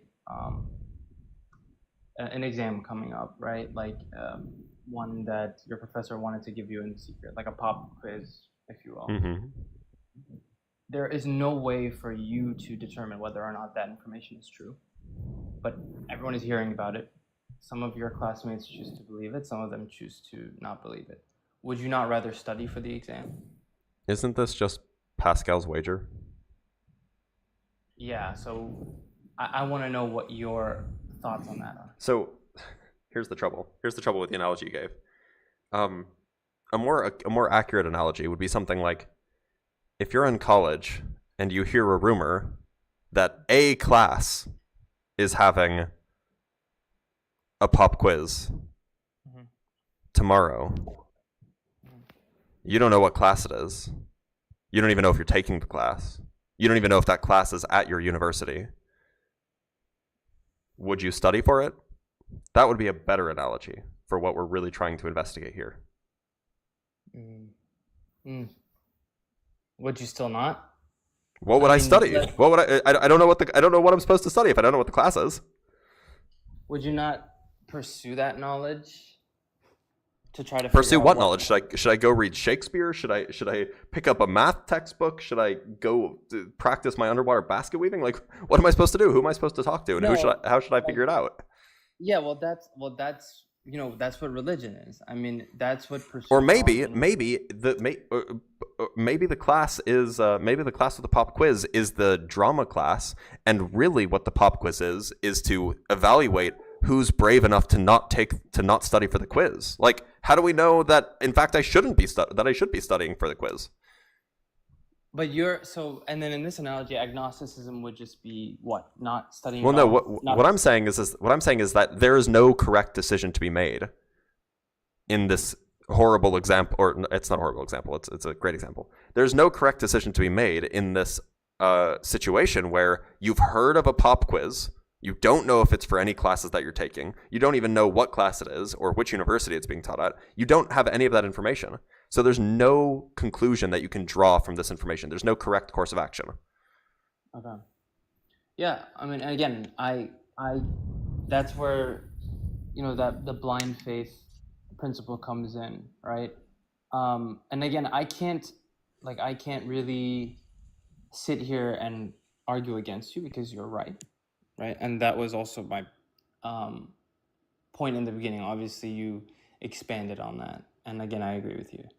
But the point of blind faith is something else entirely, right? And it sort of goes back into, again, there, in my opinion, there is no way to either prove or disprove, and if you could, then that's not God.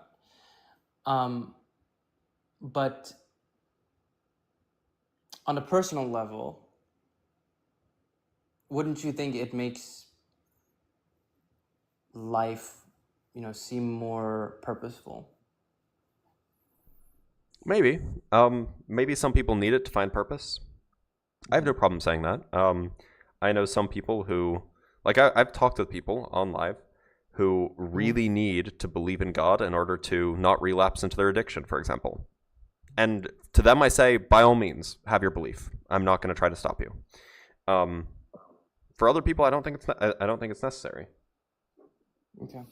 And okay, so I'm gonna get off very soon because I have a call that my boss was calling me about, and also because Sure. I'm being serious, but No. I was sorry. That wasn't me saying sure. That was me saying yeah, sure. That makes sense. yeah, but I wasn't expecting to actually have like a lengthy discourse like you with the last guy, because again, I sort of wanted to talk more on a philosophical basis, because I've been in pursuit of this knowledge myself for, I don't know, it's been like 7 or 8 years. And of course, I've never come up with any definitive answers. And at some point I was like, I don't think, again, there's like, science is not the right tool, at least for this. I think it's the right tool to eliminate some notions of God. Right, like we can eliminate that Zeus. We can prove that Zeus doesn't exist because we know how lightning works, for example. Yeah. So we don't need like a lightning throwing god to explain lightning. Yep, I agree with you. And and then again, I can also bring up, like in the Quran, there's evidence of talking about the embryo, but that stuff is, we can go into a very lengthy discussion about etymology, whether or not those words actually mean what they mean in the, the past context. So without, a lengthy discussion about things like the nature of morality or,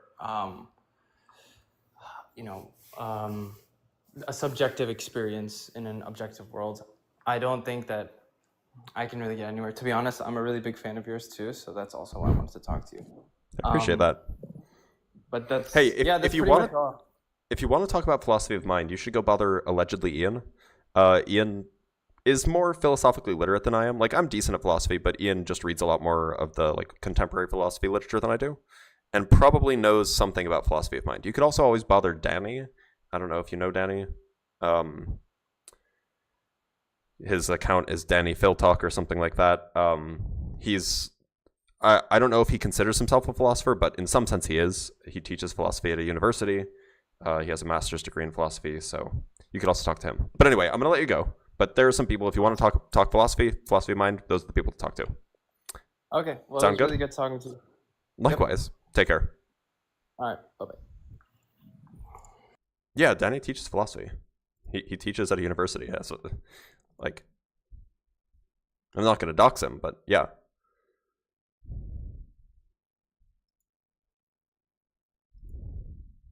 All right, let's bring up Voltariat. Danny's a smart cookie. Danny has Danny rages really hard, but he is hella smart. He knows a lot, and he's very humble too. Voltariat, how's it going? Hey, well, I don't want to get Danny or you angry. Well, I don't get angry very easily. No, So you said he rages a lot. So I oh yeah, Danny has quite the temper. He doesn't tolerate stupid. yeah. All right. Well, I'll try to not act stupid with you, even though I'm not worried about rage. Oh, fair So enough. I actually want to go at this conversation a little bit different. I know you always ask like, "Hey, who's your God?" I believe in God. Period. I practice Christianity, but that is not really relevant to the discussion I want to have. I'd like to kind of push back. It says on your thing, "I am an atheist." Mm-hmm. Being a scientist, how can you be an atheist? Simple. I've been convinced that no God exists Yeah, but for various reasons. Isn't the principles of science that, hey, if there is not enough information, we'll leave off a final decision? That's like what? No, I think that there is enough information. That's the point. Okay, all right. Well, okay, but I've heard recent discussions that you've had, including like you were talking to somebody before me about the existence of stuff in a flux state or whatever. By the way, your mic is kind of going in and out. Okay, Could you possibly get closer to your mic or something like that? Yeah, hold on. Let me get my headset off. Okay, great.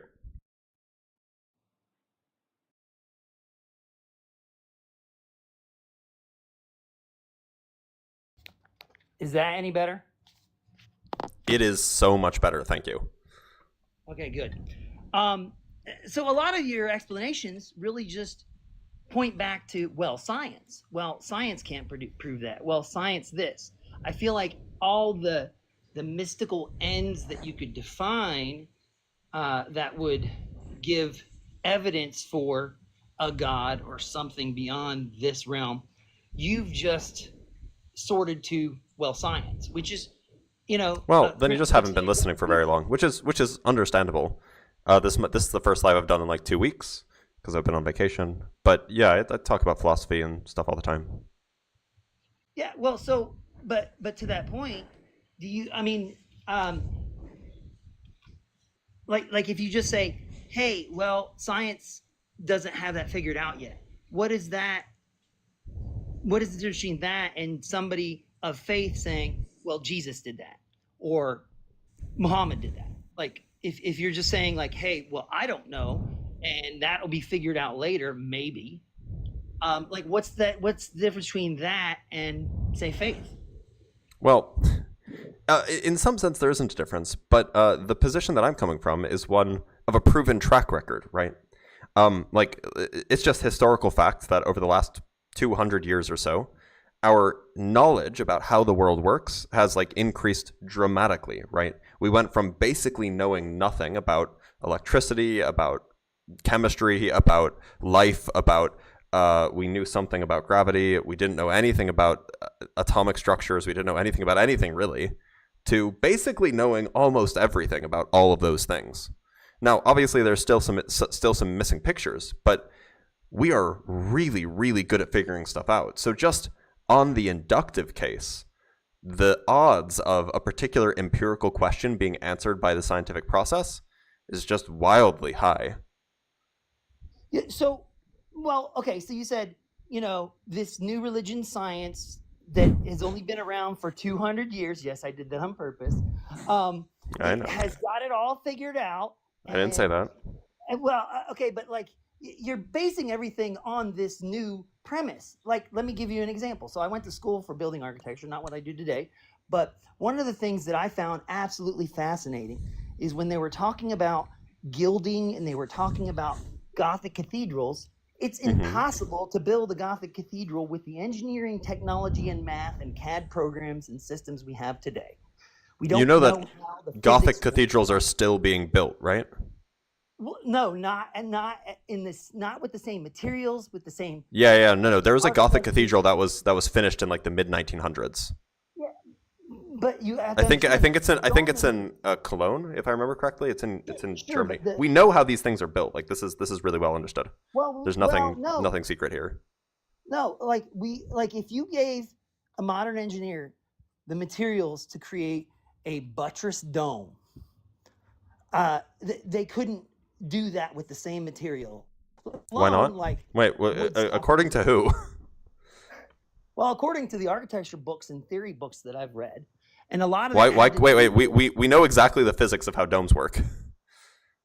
Yes, but like if you look at the materials and how they were placed out, The material, there's not really any sophisticated materials that you need for a dome. Domes are like super stable. They're very simple, but if you use those materials today and you try to do it, the engineers don't know how to put it together so that it'll like. They do. You could just put it together in CAD, right? Like people build domes all the time. Like it's one of the easiest things to build. With modern materials and modern methods. What I'm saying is, no, you can just use stone bricks. You can just use bricks. Right, but if you observe the domes at a Gothic cathedral and you say it's using these size bricks and these shapes and these things, I could not recreate that with CAD and with the engineering. Sure, you can. Why not? Who says? I've taught engineers that go on to like do this kind of stuff.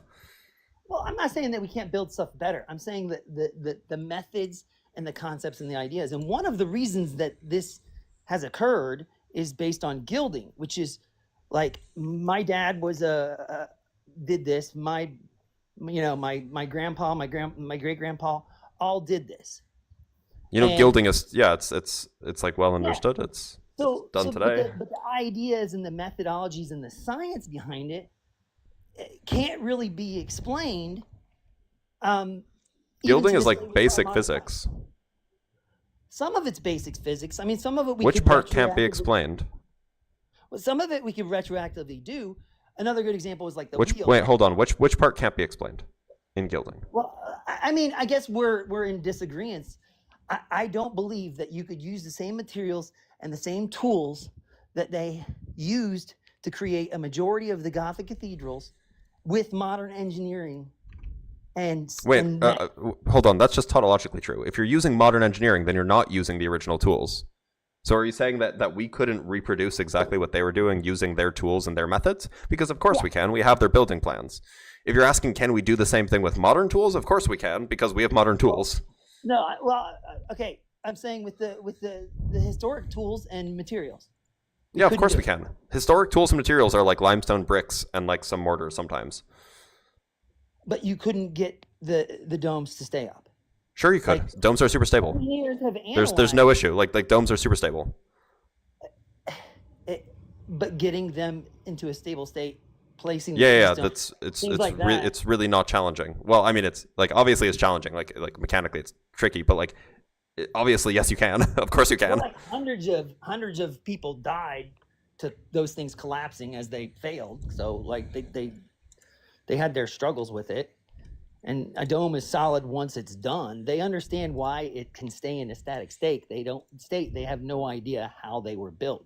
And like to my point, that's really based off of building and based off. Okay, can you give me a reference for that claim? Because that just seems like nonsense. Okay, How Buildings Stand Up. That is the name of the book. Okay. Okay. It's like is it called Why Buildings Stand Up, perhaps? Okay, maybe. Yeah, it's been a long time. Is it by M. Salvador? That definitely sounds Mario familiar. Salvador, The Strength of Architecture. Okay, so where in this book can I read that claim?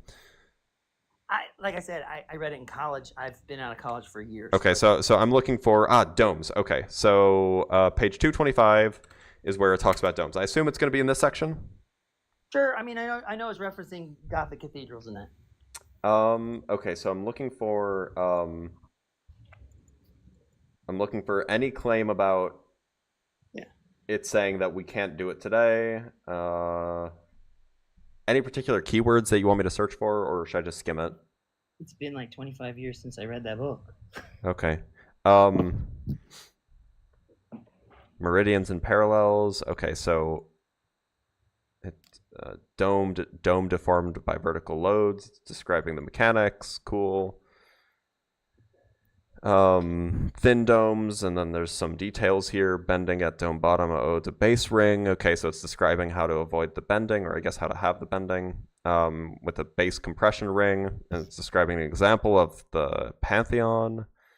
and it's giving like descriptions of how it was built. It doesn't seem like anywhere is it going to say that it actually we don't know how it's done. It actually seems like it's describing how it was done. The reference area, and like I said, I'd have to look it up. The reference area that I was referring to was more focused on the guild aspect, and Masons. And Wait, are you talking about gilding as in like gold gilding? No, or are you talking as about gilding as in GUILD? As in, my parents did this, and now I do it. The wheelers. Oh, okay. So then, wait. So then, what's the issue with guilds? The idea behind guilds is that modern mathematics and science has not caught up with some craft work that we've seen in some of the gilded or gilding work in even Gothic cathedrals, let alone like the pyramids. Like what example? What example has the math not caught up to? Like I said, there has been engineering analysis of modern Gothic cathedrals, and like especially in that book, it identified, hey, we don't really have the math. Okay, I'm gonna look in this book now. I'm just gonna search math. Is that fair to do a Control F search for math in the book? I guess, like I said, it's been like 30 years since I've read that book, but okay, let's do a Control F search for math. Math is mentioned all of 12 times in this book. There you go. They say, today, the mathematical theory, this is the first one, today the mathematical theory of structures is an essential part of physics and has made possible the record-breaking structures of our era. Blah, blah, blah. The designs thus made possible were unobtainable only 20 years ago, not for lack of theoretical knowledge, but because they would have had required years or even centuries of hand calculations. Blah, blah, blah, blah, blah. Okay, nothing there. Then there's a reference to a mathematical physicist, Navier, who is French and doesn't. This is a reference to fluids, I want to say. Yeah, okay, that's not relevant. Napoleon himself, comforted by the opinion of the great mathematician Monge. Okay, that's not relevant. This is talking about how the pyramids were built, but it's not saying that mathematicians can't do it.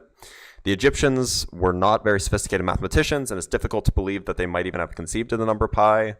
Okay. Imhotep was a physician, a physicist, a mathematician, and an engineer. So he was an Egyptian who was one of those things. Then there's Tartaglia. It doesn't say anything about... I'm just looking through all of the instances of math mentioned in the book. It doesn't say anything about like us not having the math in the book. Okay, well, that's fine. I mean, I guess if my whole premise is based on that specific book, then I'm lost. But I mean, like, of course we have the math. Like... Newtonian mechanics covers everything. Covers all, like, the entirety of mechanical engineering and like architecture and construction. All of it is explained by Newtonian mechanics. Well, literally all of it. You were talking about cellular development and admitting like, hey, we haven't figured out how to make this more alive or whatever, but we will. Yeah, but that. So fortunately, Newtonian mechanics does explain the entirety of architecture, mechanical engineering, building, construction, masonry. Literally, Newtonian mechanics explains all of that. Sure. Those are completely understood fields. Okay. I'm not saying that our current Gothic cathedrals are currently experiencing another simulation of physics, and that's why they're standing. What I'm saying is we don't have the capacity with our new science to do that. Yeah, of course we do. That's what Newtonian physics does.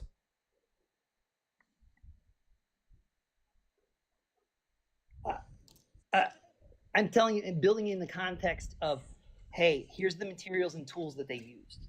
Mm-hmm. And you can have a computer next to you to instruct you. You can have a Gen AI telling you all this stuff, but you're only allowed to use the tools and materials that we have. Yeah, the tools, the materials, the resources. Sure. Yeah, you would have no problem.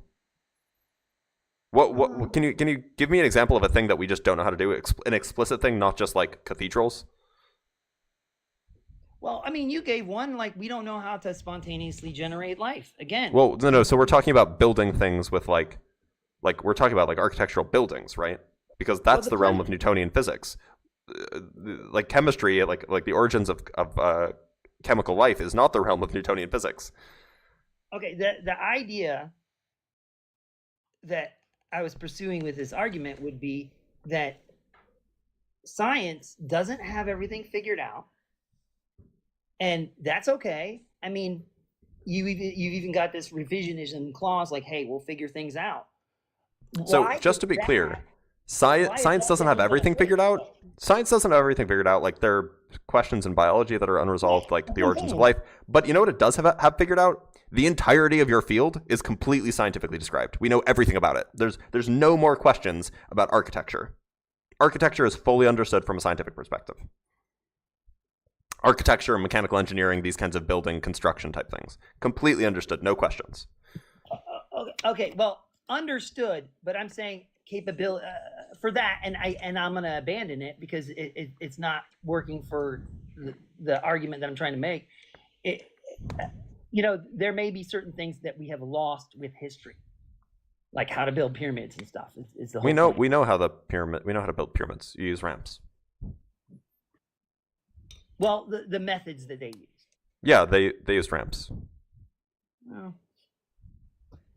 And they floated the blocks on Easter down rivers. Island, there's like the stone wall with like giant 30-ton rocks that have like a millimeter difference between the different bricks. I mean, there's so let me ask you this: how does this have anything?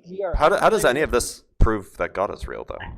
Well, suppose for a minute that like the ancient Olmecs were like brilliant craftsmen. How does that prove that God's real? Okay, well, back to my initial argument was about science being a relatively new idea. It has not gotten it all sewn up for everything, and you even leave yourself room to like, hey, well, this is a theory, and we can change it. But what is the difference between that and saying I'm waiting for Jesus to come? Science has a proven track record. Jesus doesn't. Oh, I don't know. I think 2,000 years of Christians probably would disagree with you. Of getting stuff wrong? 2,000 years of getting stuff wrong? 2,000 years of predicting that the world will end in, in the year 1666 and then being wrong, and the Protestant movement arising because they realized the Pope was wrong. Like 2,000 years of getting stuff wrong is a good track record? Well, science thought the world was flat. Science thought that there was no gravity before Newton. I mean, like, science thought the whole business of science is that we get more information over time. The whole business of science. You move faster through your wrongs. The whole business of science is that we get more information over time. Religion doesn't. You don't get more information over time with religion. You have the same set of claims, and they stay wrong. Well, I'm not talking about religion. I'm talking about your lack of belief in God. Well, we're talking about religious claims, are we not? You're trying to make the distinction. You're trying to say that, well, thinking that science will figure things out eventually is the same as thinking that Jesus did it. Like, it's not the same thing. I'm addressing the banner on this screen that says I am an atheist, and I'm saying, which I am. You really don't have room to say that you're an atheist if sure you're still. That's what it means. That's what it means to say when you're convinced that there is no God. But as a scientist, aren't you always open to new information? I mean, you even sure. I could be convinced otherwise. That doesn't mean I'm not convinced currently. What? I could be convinced otherwise. That doesn't mean I'm not. That's literally why the banner says, "Can you convince me to believe in your God?" I could be convinced otherwise. It's just currently I am convinced that there is no God. But as a scientist, that leaves yourself open to new interpretations. Yes, I am. If I could be convinced otherwise, if new information comes out, I could be convinced otherwise. So why isn't that agnostic? Because I am convinced that there is no God. Now, I could be convinced otherwise, but I am convinced that there is no God. That's just what it means to be an atheist. Yeah, I guess that just I feel like that goes against like scientific principles. Being convinced of something goes against scientific principles?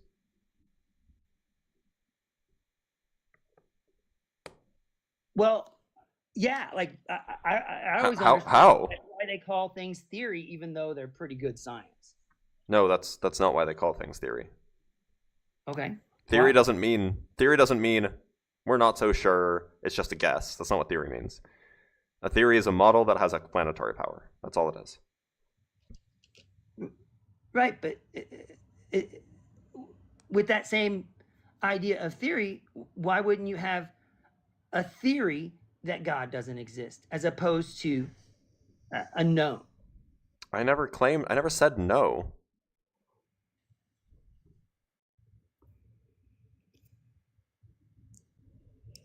Well, when you're saying, my understanding of the definition of atheist is that you are 100% sure there is no God. Have you listened to what I've told you? I believe this like at all. I've told you that like 4 times. I am convinced that there is no God. That's what it means when I say I'm an atheist.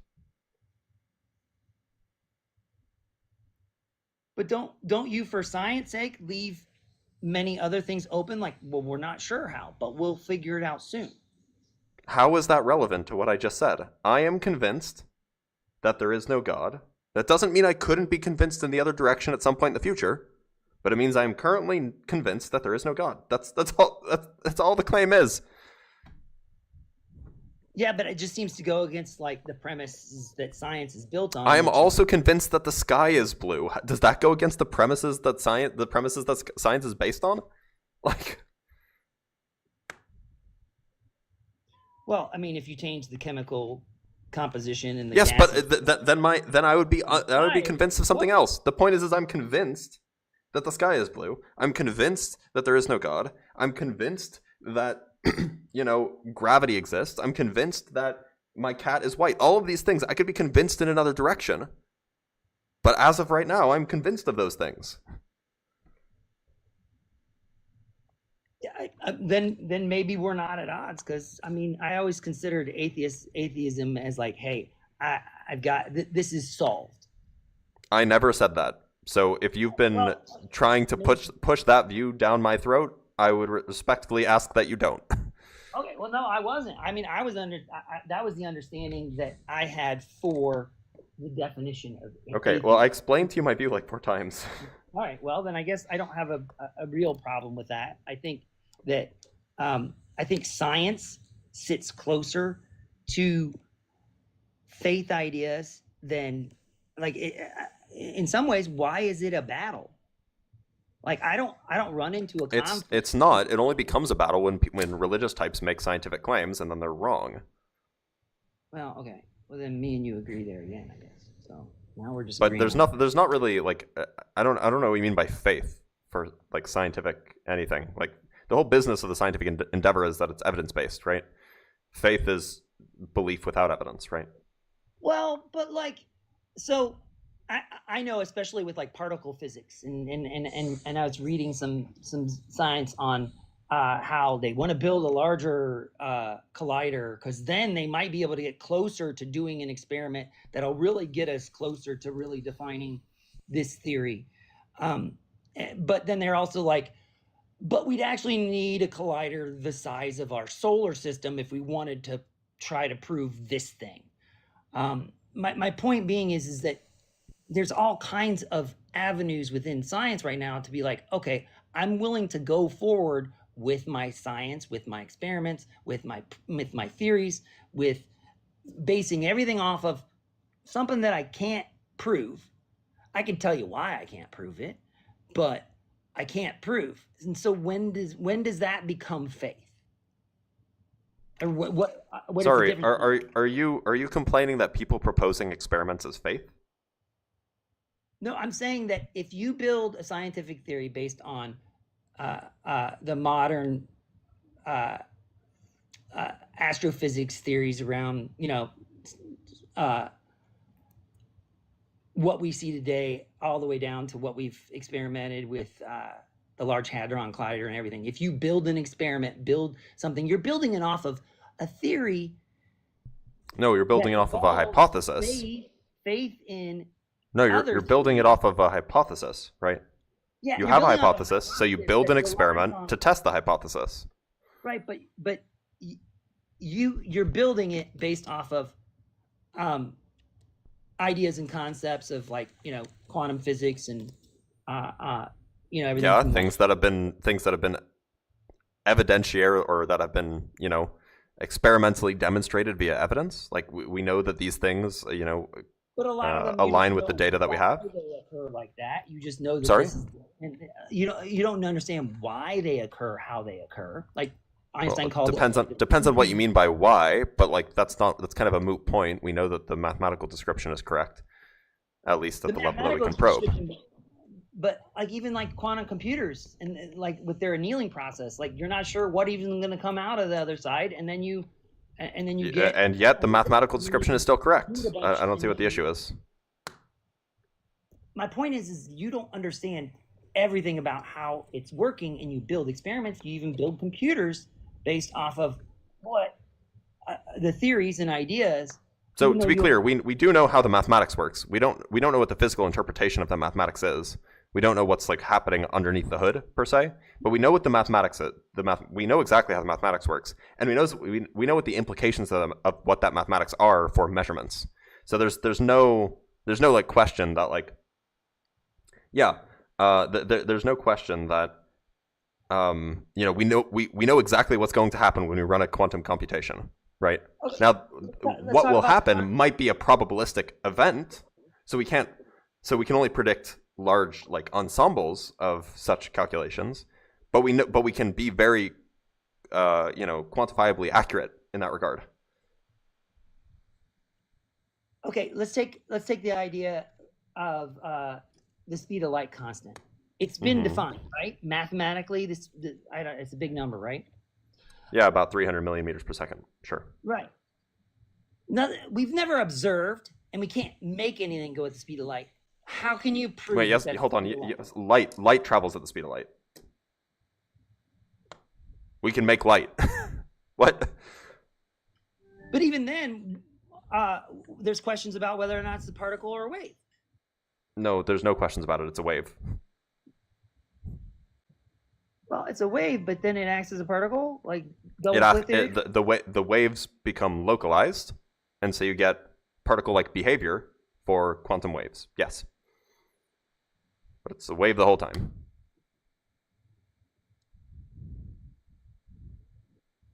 But I guess what I'm saying is like we don't have enough proof of even the constant of light. Like we do. We have like overwhelming evidence.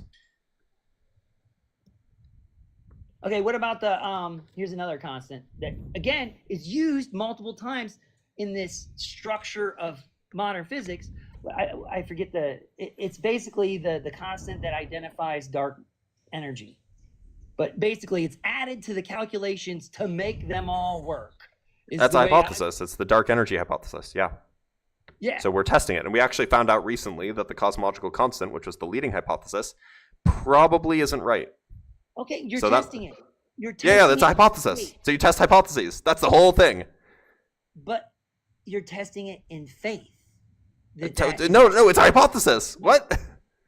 Well, but like you have faith by creating an experiment. If you really didn't think that wasn't the number, why would you build an experiment? Do you not understand how science works? You have a hypothesis. You have an observation. You give up. You say, what if the explanation is this? And then you build an experiment to check: is that the explanation or is that not the explanation? Right, but wouldn't it be folly to build tons of experiments that you have no faith will ever work? Like I believe that the experiments that we design are designed. The experiments that we design are designed intentionally to give us an outcome. Either our hypothesis is correct or our hypothesis is not correct. There's no faith there. That's just like good experimental physics design. You just design a correct experiment so that it does what you want it to do. But even on the other side of that, you have to have some amount of faith in your experiment. Otherwise, you wouldn't put the energy into doing it. If by faith you mean that, like, yeah, the experiment will turn on when I flip the switch, that's a different kind of faith than the kind of faith that is required for religion. Like, this is like a non-argument. You're saying that, like, I have faith that, like, when I turn my light switch, that, like, the light bulb will turn on. Like, no, I don't. Like, I've done it 1 billion times before. I know it'll work. That's not faith. That's literally not faith. But sometimes the power could be out. So why don't you assume that the power's out? because you have some faith. That's literally not faith. It's just evidence. We have evidence for these beliefs. If there's evidence for it, it's not faith. Sorry. Well, I mean, but like I said, like doing an experiment means that you have a question, and so there is an area of doubt. Otherwise, you wouldn't have done the experiment. So Yes, there's an area of doubt for the original hypothesis, not an area of doubt for how the experiment works. But you're also using other elements like that constant for Yes, dark because we have energy. evidence that those things are true. Well, not for that one, because that one, that That's- hypothesis but you is like use on that shaky in your ground. you can No, use that no, in not your for calculation. experiments. And I mean, sure, like you can if you had evidence that that such and such a hypothesis was true, and then you used that hypothesis assuming it was true because you had evidence for it, and then later you find out that that hypothesis is actually not true for whatever reason. Okay, Well, let then me yeah, narrow you this go down back to- and you revise the stuff that you did before. That's how science let me- works. Like Let me narrow this down very specifically then for you. I'm sorry. You're trying so hard to try to fit science into faith so that you can feel better about having faith because you're like, oh well, even the scientists have faith. But like, no, these are categorically different things, and you shouldn't be trying. If you think that faith is so valuable, you shouldn't be trying. You shouldn't be trying. You shouldn't be trying so hard to try to make science based on faith. Because if you think faith is valuable, you shouldn't need science you shouldn't need science to share that quality in order to be valuable on its own. Like this is just cope at this point. Wait, hold on. That was a circular argument. Your argument, see, and again, you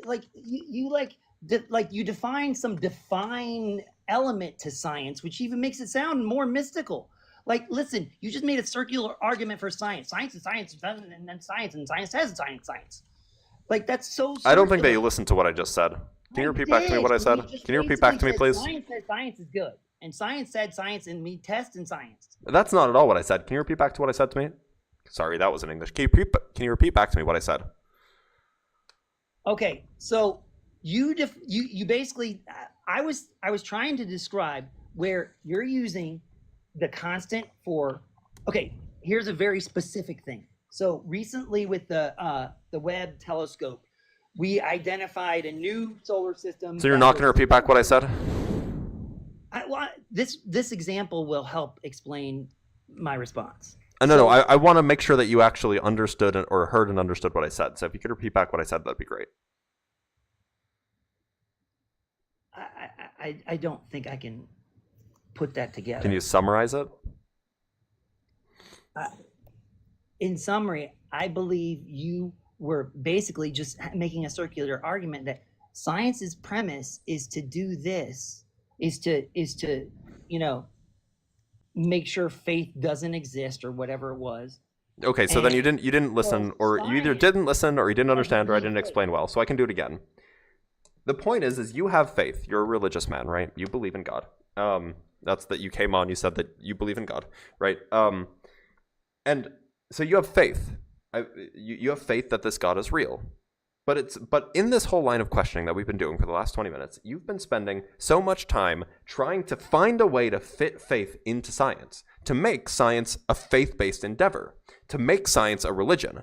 And the only reason you're doing this is because you want to try to validate what you're trying to come up with a way to establish that, oh, well, if I believe in science, your religion is just as valid as my science is. But these are not the same thing. They're categorically different epistemological methods of coming to conclusions about the world. You are relying on a system that is essentially static and non-evidence. It has no evidence for the claims, which is fine if you want to have faith, if you want to do that, I guess. Whereas the whole endeavor of the scientific process is to rely on evidence and evidence alone, which means that you can't use faith to describe science or vice versa. And the trouble is I don't understand why you want science to be faith-based so badly. It just sounds like you're trying to legitimize your own faith because you're saying that science is faith-based too. No. It's just cope. Okay, no, it's the opposite. It's that I believe you as a scientist are trying to imbue science with some better vision, idea, interpretation that it doesn't have. No, science is based on evidence. Faith isn't. Right? That's the whole business. Well, no, but see, I'm not comparing. Which part? That science isn't based on evidence, or that faith does have evidence? Let me finish. I'm saying that science requires faith. Then you're wrong. Then you're wrong. Okay. I mean, like it's an evidence-based endeavor, right? Hold on. Slow down. I'm responding back because I did hear you the second time, and I'm trying to address it. And that is that you're saying that there is a comparison between faith and science here, and that's not the comparison or the you're right. I should have said a comparison between religion and science, or belief in God and science. Yes. See, I didn't want to bring religion in because you said it's static and then it's only relying on the Quran or Bible or Buddha's writings or whatever. I don't believe that my faith is static. And I don't think is your faith is your belief should be less static. Is your belief tradition belief tradition based on evidence? It's based on evidence and faith. I mean, both can. Well, hold on. So faith is belief without evidence. So have some faith during their. Faith is belief without evidence, right? Can we agree on that? That faith is belief without evidence. During your so then, how can you have? Hold on. How can you have both faith and evidence-based belief when faith is non-evidence-based belief? Those seem like a contradiction in terms. You even admitted when I am testing a theory that you don't know the outcome. That's a hypothesis. No. Okay, I didn't say anything about that. When you want to test a hypothesis, you make an observation. You'd be like, could this be the explanation? And then you go check, is that the explanation?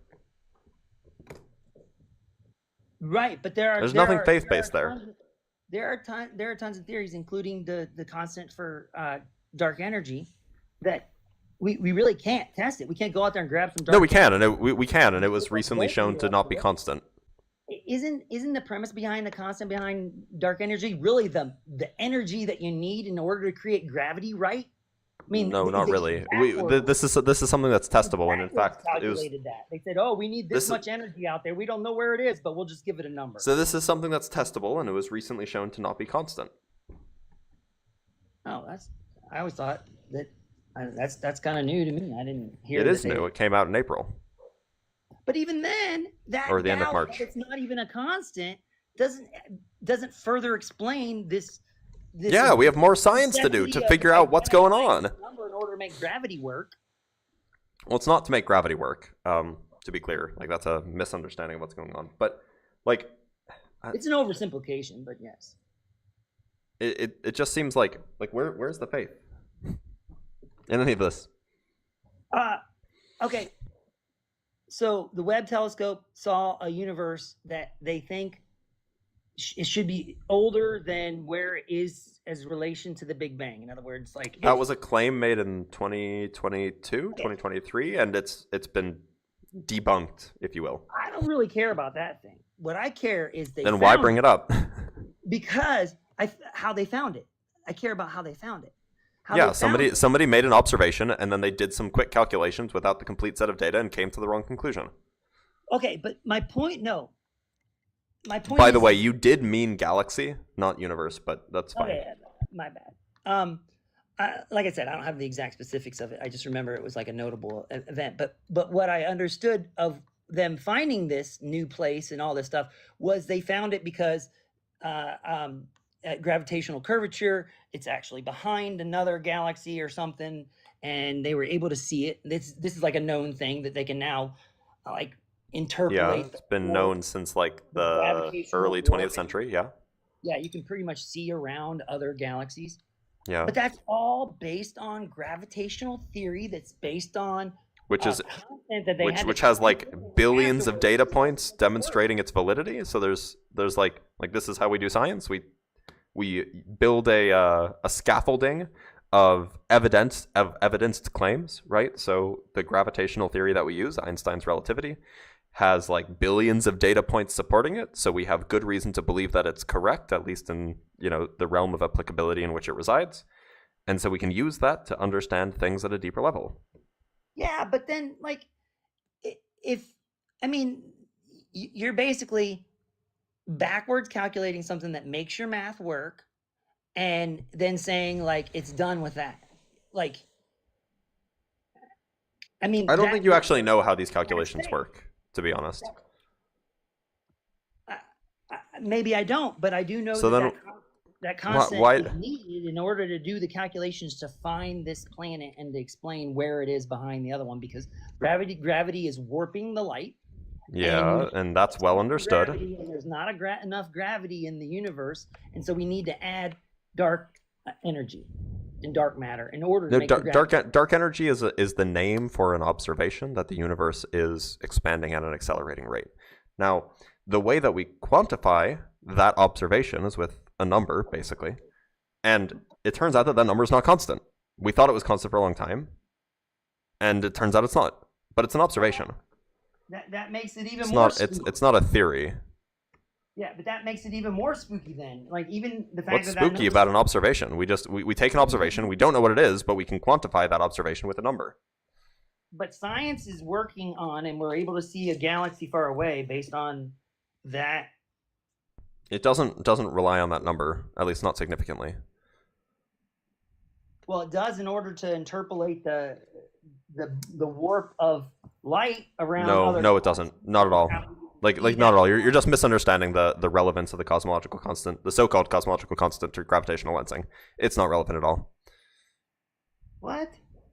How is it not relevant? I mean, gravitational. It's not. Gravitational lensing is based on the mass of the thing that's doing the lensing. It's not based off of the expansion rate of the universe, at least not significantly. Okay, but gravitational lensing is used in order to calculate out the imaging, because we don't see light out of the Webb telescope, and yeah, we do. Like a lot of we literally do. That's what. How do you think a telescope works? Okay, well, light and other wavelengths. Okay, yeah, that's a type of light. Visible light, more specifically. The point is we have to apply calculations, and I've even seen, like, I watched this documentary where they had like 3 different groups all trying to visualize a black hole, whatever. But the whole point is, it's like the data that they get back is not a picture. They have to calculate. That's because a picture is less useful than actual numbers. The picture is data, right? Well, the pictures are generated based off the data. No, like if you take a picture with your phone camera, that's data. Yes. That's being visualized. But there is a plate that receives the photons and then takes those photons and then organizes them and then displays them on my screen. No. It takes those photons, converts them into an electronic signal, manipulates that data, transmits it to your screen. Yeah. That's what a camera does, and that's what a telescope does. Yeah, but the thing is that my camera is using constants and things in order to create that image on my screen. It's using well understood optics that have been well understood for 200 plus years. Actually, like closer to 300. But in order to do gravitational lensing calculations, so you don't have like a goofy object that you didn't know was a galaxy, which was what they used to do before. Gravitational lensing does not directly involve like any cosmological constant or otherwise. Like, I've done these calculations myself. You don't have to invoke it. Well, how would you understand? But how would you understand the magnitude of the gravity that is creating? Because the gravity is just depends on the galaxy that's doing the warping, not the cosmological constant. But it was my understanding that there's more gravitational activity than what we see in the matter. Yes, and your understanding of the cosmological constant was wrong then, if that's what you think it was. Like, it's just wrong. So then there is not more gravity in our universe that you needed to explain with dark matter? You said dark energy. Have you been meaning dark matter this whole time? Well, I don't know. I'm a bit confused about the pairing of those two. They're 2 completely different things. What is creating the additional gravity needed in order to explain our universe? Are you talking about in order to explain like galaxies?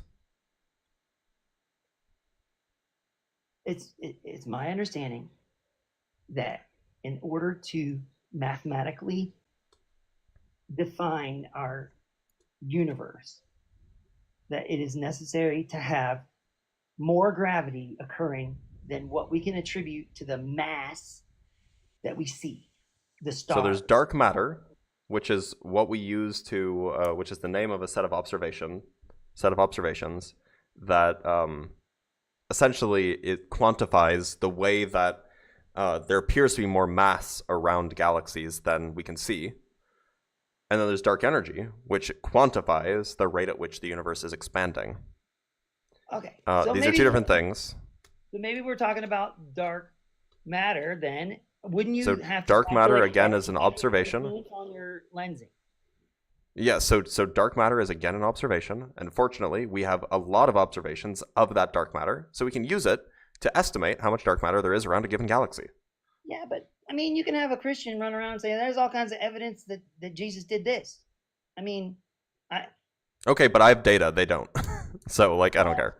you can have a bunch of Christians all get together and put together a spreadsheet.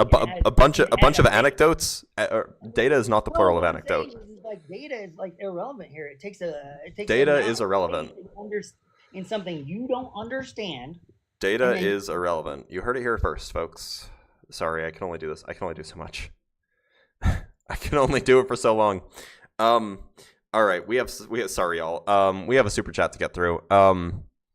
From Grimlock with $5. Thank you, Grimlock. I appreciate you. And from Garba Gaiman with the $2 Canadian.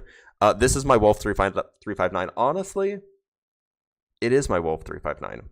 For those who get the reference, you get the reference. All right, I'm gonna bring up a guest from YouTube. Servant of God. Can you hear me all right?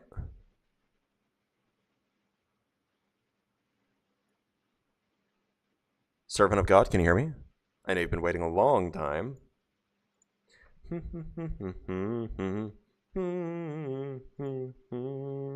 I'm not back in the USA yet. No, I will be in a few weeks. I can hear you through YouTube. Great, you can hear me. Can you wait a minute? Sure I got through the video. Can you hear me? I can hear you. Can you hear me? Hey, can you hear me? Oh, is this someone? Hello? Yeah. So yes, I can hear you. You need to listen through the web page, not through the live. Okay, that's quite a long delay.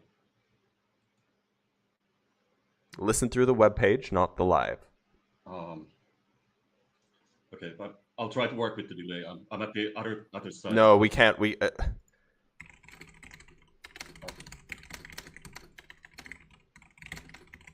YouTube has a 5-second delay. You have to listen. I can't hear anything through the web page. So. Okay, then you need to leave and rejoin or something. Actually, you leave and rejoin. I'm gonna go fill up my water bottle. Don't leave, y'all.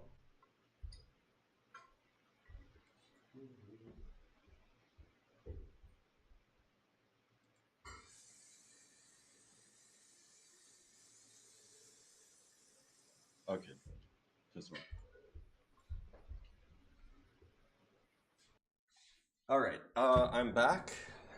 Yeah, no, my throat is killing me.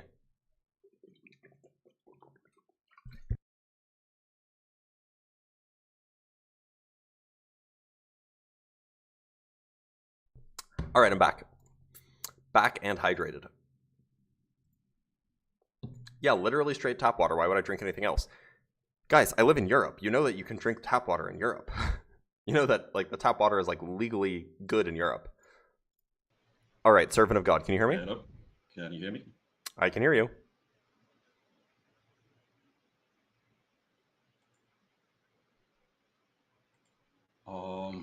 Okay, Can you I hear? think I got it now. It's just the wrong settings.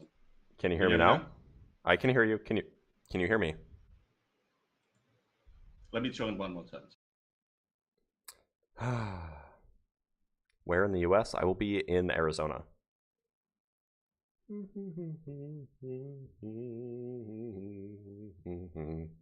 Tap water is not necessarily bad in America, but there's not like some like national regulation that tap water has to be XYZ good or something like that.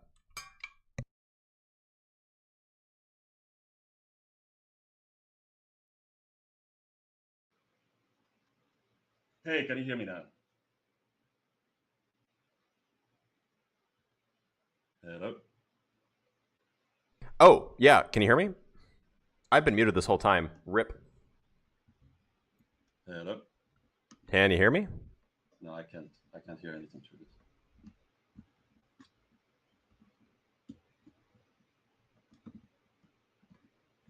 All right. We'll have to do this another time. Sorry, bud.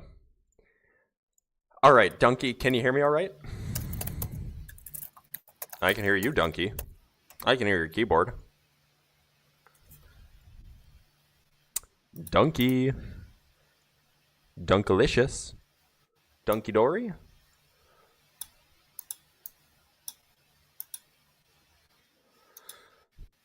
Donkey, can you hear me all right? Donkey. Yeah, hello? Can you hear me? Yeah, I can hear you. Great, you're on. What god do you believe in? Awesome. I'm a deist. Okay, cool. That's okay. What's your best argument for deism? Yeah, so the one of the two main arguments that push me towards deism. Can we start with the contingency? Sure. Okay, so do you accept the principle of sufficient reason? Not really. At least not like universally. You don't believe that everything has like an explanation for like its existence? Yeah, because like I don't. It depends on how universal you're applying it. Does it apply to all propositions? Does it apply to just objects? Like what? How universally are you using it? Yeah. So for this argument, I think all I need is just objects, so we can just say.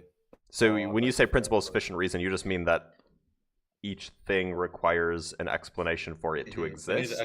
Yep, exactly. And It needs, how something outside of itself for it to exist. Perhaps I would accept that, but if you accept that, then you can't have a god, right? Because like, then a god would need a sufficient reason outside of itself to exist, right? You want something slightly weaker. So So what I'm going to get at here is that we have these contingent. We have things that are contingent, and we have things that are necessary. Yeah. So you want to say that contingent things require something outside of themselves to exist, and I don't know why I should accept that. So you don't think that like, oh, I see what you're saying. So you don't think that everything in our universe is like contingent though? Like we rely on like something else to exist? I don't think that that's what contingent means. I think that generally contingent means it could have been another way. Yeah, we can run. So you don't think that, but I think it still applies though. You don't think that everything in our universe is contingent? Like on something else? I'm kind of agnostic on the issue. I like the idea of necessitarianism. I think that I think it's at least a live option. Okay, so you would say you're like more agnostic to like this argument that like Well, I think that you can't get around like it seems at least plausible, like conceptually plausible that everything is necessary. Oh, so you think that everything? So you don't think that? So you think a necessary thing can't sufficiently explain like a contingent thing? And that, like, no, what I'm saying is it seems plausible that everything in the universe is necessary. Okay, so let's say I grant you that everything is in fact necessary. Wouldn't there have to be a very first initial necessary thing that would like set the conditions for every? Why? Because you would still need something at the very start. Like let's say you have the universe, right? You still need you still need something to create that laws for like the universal. If the universe is necessary, it doesn't require an explanation. That's the whole business with the principle of sufficient reason, right? Yeah, but then what would set the very first necessary conditions? Like what would set the? It's necessary. It couldn't have been any other way. That's what it means to be necessary, right? So you don't think like the universe could have been like different like at all? That seems at least plausible. Like, or I shouldn't say plausible. That seems at least like there doesn't seem any like logical issue with that position. No. What about like quantum collapses? Do you have like any thoughts on that? So I'm a many worlds kind of guy. So I take a position. I don't think that wave function collapse is actually a thing that happens. But by the way, I will in a sec. But by the way, if you take quantum collapse seriously, then the principle of sufficient reason goes out the window because there is no sufficient reason for end result of the quantum collapse, right? Yeah, I'm aware of this. I thought we were arguing Okay. from like a necessitarian like point of view though. Yeah. So I'm a many worlds kind of guy, so I take the position that the universal wave function is sort of like the foundational thing, and it evolves deterministically. So what some people might view as, or what some people think of as quantum collapse, is really just kind of the universe entering a superposition of state or of orthogonal states.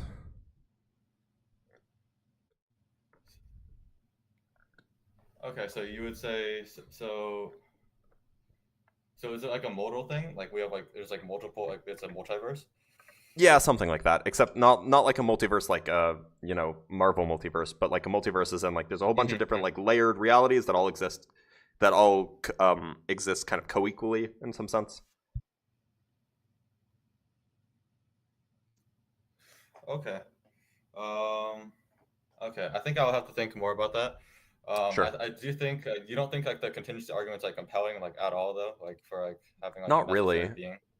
No, I mean, well, okay, so maybe it depends on which horn of Agrippa's trilemma you prefer to bite. Like if you prefer to bite like some sort of like foundationalist position, then like the contingency argument gets you to something is necessary. But not everybody wants to bite the foundationalist position from Agrippa's trilemma. Some people want to just accept brute facts. And then you don't need a necessary thing. You just are like, well, yeah, there's just a thing that happens to be true. And it has no explanation. It's not necessary. It's a contingent fact, but it has no explanation. And they just would reject the PSR. And then other people are going to be more like coherency type views of explanation. And they'll be like, well, if you just have like a circle of explanation, that's totally fine. And so then they'll be like, oh, well, maybe you just have a circle of contingent things. So I think it just depends. It's like a philosophical preference as to which kind of horn of the trilemma you prefer. I'm pretty agnostic about which horn. Like, I don't have like some universal position on like explanation and on truth and things like that. So. Okay. And then the other I haven't heard that much about like the circular like argument. I feel like if you deny like the principle of sufficient reason though, I feel like you're like kind of like denying science. Like isn't that like sorry, you're denying what? You cut out.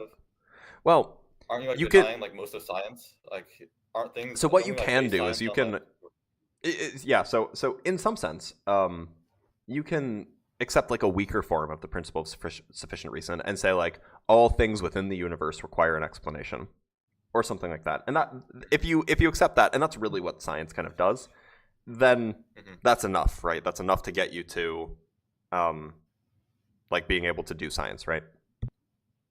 Okay. Yeah, that's fair. The other argument I wanted to like. Hold on, one sec. I think my headphones just died. Oh, okay. But I'm hearing you through. One sec.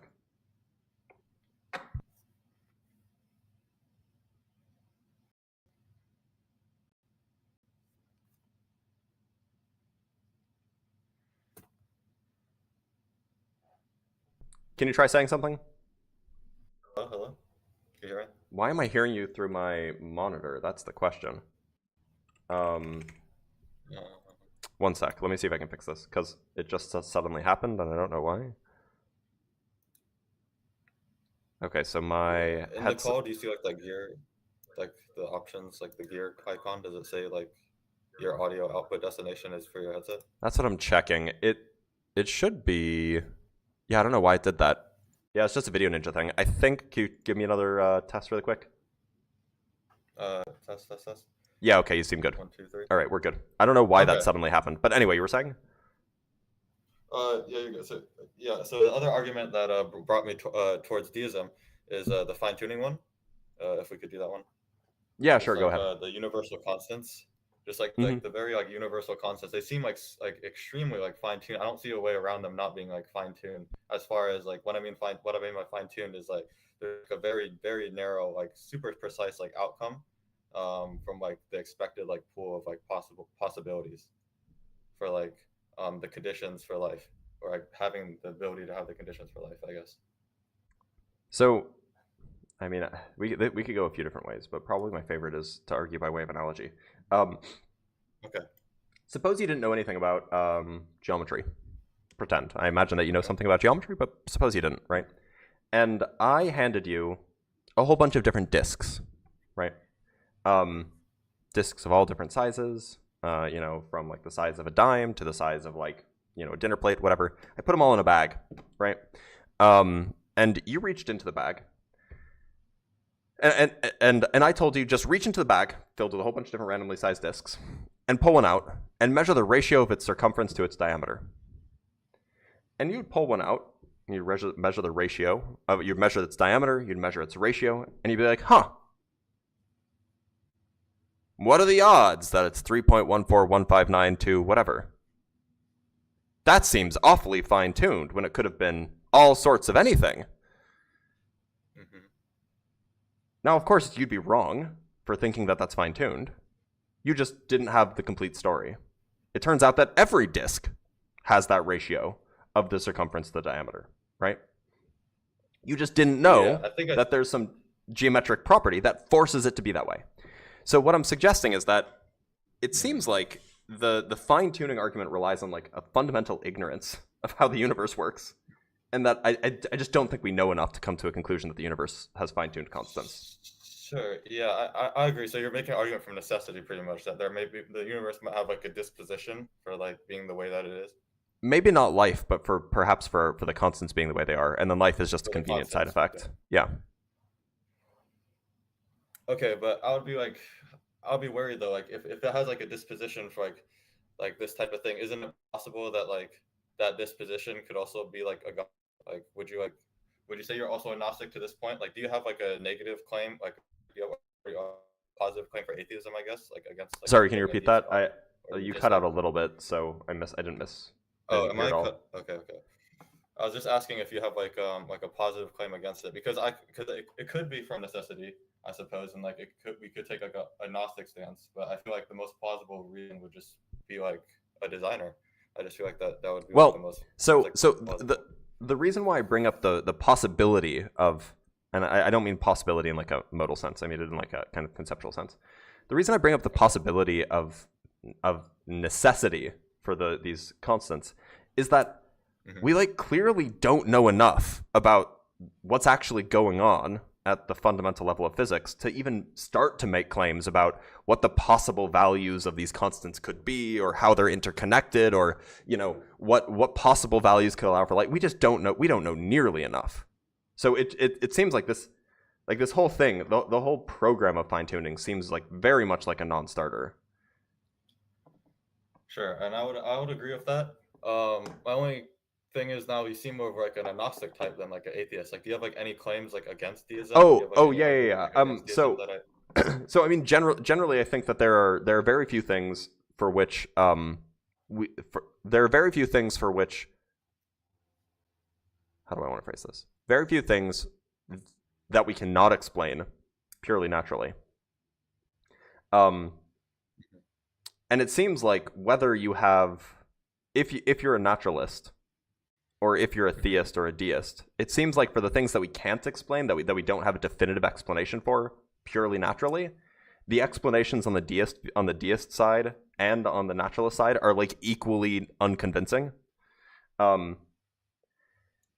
so just from like a preponderance of the evidence, if you will, it seems like naturalism is just better supported. But on top of that, there seems to be like really good like inductive reasoning for thinking that like the deist claim just isn't true. Namely, it seems to be the case that like every mind I've ever encountered has always been attached to a brain. And so plausibly, at least I'm justified in holding the position that every mind is indeed attached to a brain, and that kind of rules out any sort of divine mind, right? Similarly, it seems plausible that every single physical thing has been caused by some other prior physical thing. And so again, that gives me good justification to think that all causes are physical in nature, which again rules out any sort of supernatural causes. Now, of course, those are inductive. So like, in the presence of like better evidence or something, those arguments could go out the window. But it at least just seems like, on the preponderance of the evidence, it seems like that the naturalistic claim both better agrees with our inductive experience and is able to definitively explain far more things. And of the things it cannot explain, it seems like the deistic or theistic position can't really explain them either. You say that it can't explain it, but I feel like it does give like some type of like positive, like a much more plausible, like at least like a simpler explanation for like something like maybe like consciousness. Like, are you like a materialist? Like when it comes to like I'm a physicalist of some kind, but I don't dabble much in the philosophy of mind, just because I don't know a lot about it. Sure. Okay. Well. Yeah. But like, well, let's take fine tuning. Let's take fine tuning and throw away the necessity argument for a moment. Let's suppose that the constants could have been another way, right? So, just for the sake of argument, suppose they could have been another way, and now we don't have an explanation for why the constants are the way they are under the naturalistic worldview. But under the deistic worldview, we don't have an explanation either. It's just the thing that we don't have an explanation for is why the deity chose to make the constants the way they are, without fine-tuning the deity's desires, right? So it just pushes the explanation back a step, but it doesn't actually provide some sort of ultimate explanation whatsoever. Couldn't the deity just want there to be like the potential for life? Wouldn't it like you want I to mean, create a universe but then I could just say, couldn't the universe just be predisposed to constants that allow for life? We're just kind of making an ad hoc. Sorry, ad hoc's not the right word. We're just making a declaration of suppose it is this way, but that's not an explanation, right? I see what you're saying. Like, I mean, there's no other way to do it besides like some type of like inductive claim. But I feel like when we look at like the plausibility, like I don't see like anywhere else like where where it points to like a necessity of like the constants. Like, I suppose like we don't know that much about we don't know much about it in the first place to like even talk about it. But I just feel so I can give you one. Seem like a I can give you. explanation to me.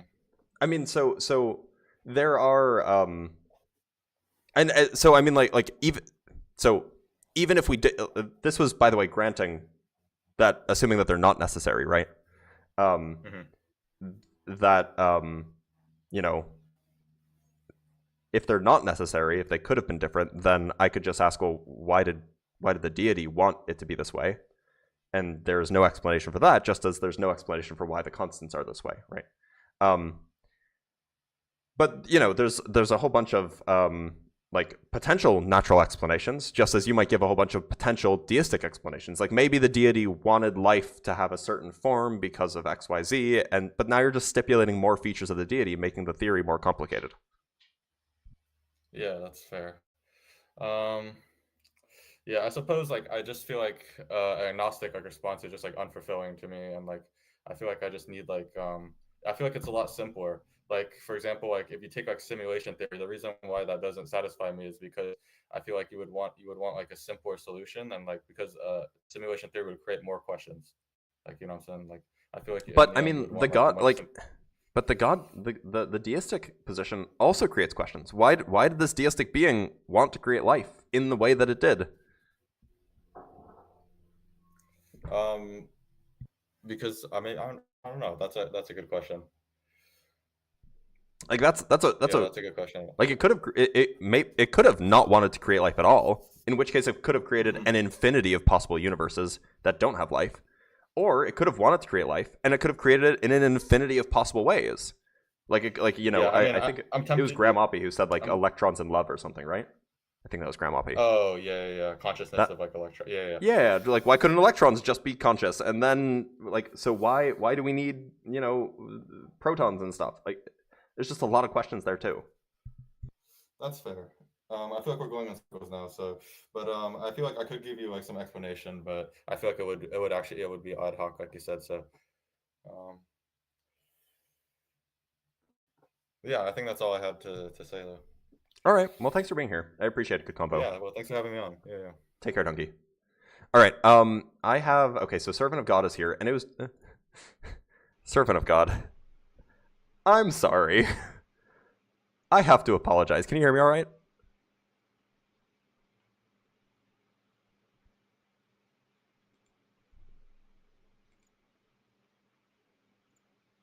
Oh no. Oh no, is it happening again? Hold on one sec. Can you hear me all right? I can hear you now. Okay. I'm going to give you how about this? Try to count with me, okay? I'm going to count and you just meet me and we'll match pace. 1, 2, 3, 4, 5, five, 6, 6, 7. Okay, there's like a 1 second delay, but that's fine. That'll be Okay, fine. that's okay. So hey, it's nice to meet you. I hope this is either going to be a really good conversation or a really polite disagreement, but both sound fun. And, Yeah. yeah. You So what always God do you started by believe in? asking- Yeah, so let's start with that. So I used to be a science-loving atheist. I Okay. still love science, but now I also acknowledge that God exists. And Okay. I'm not arguing for Christianity, Islam, or any kind of other religious dogmas. I don't base my acknowledgement on any established religion, but rather on personal experiences. You could say seeing is believing, but for the sake of this discussion, I'd like to just walk you through logically in a way that hopefully resonates with you. Yeah, So, sure.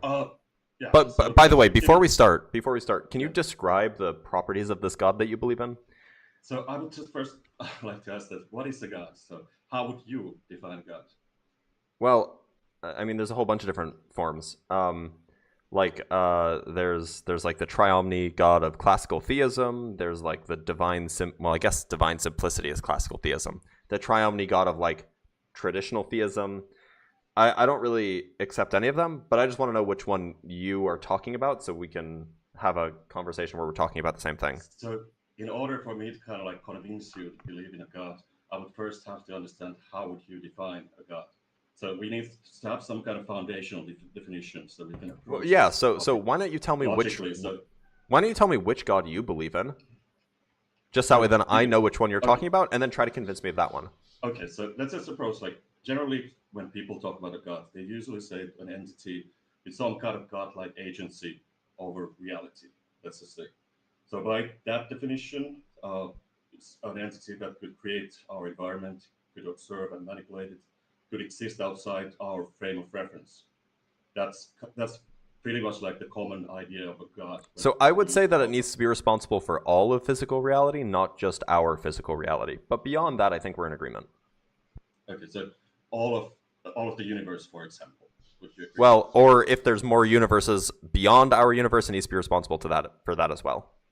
Okay, so that's a really nice way of saying it. So basically, what I believe in as a God is this kind of like apex of intelligence and design.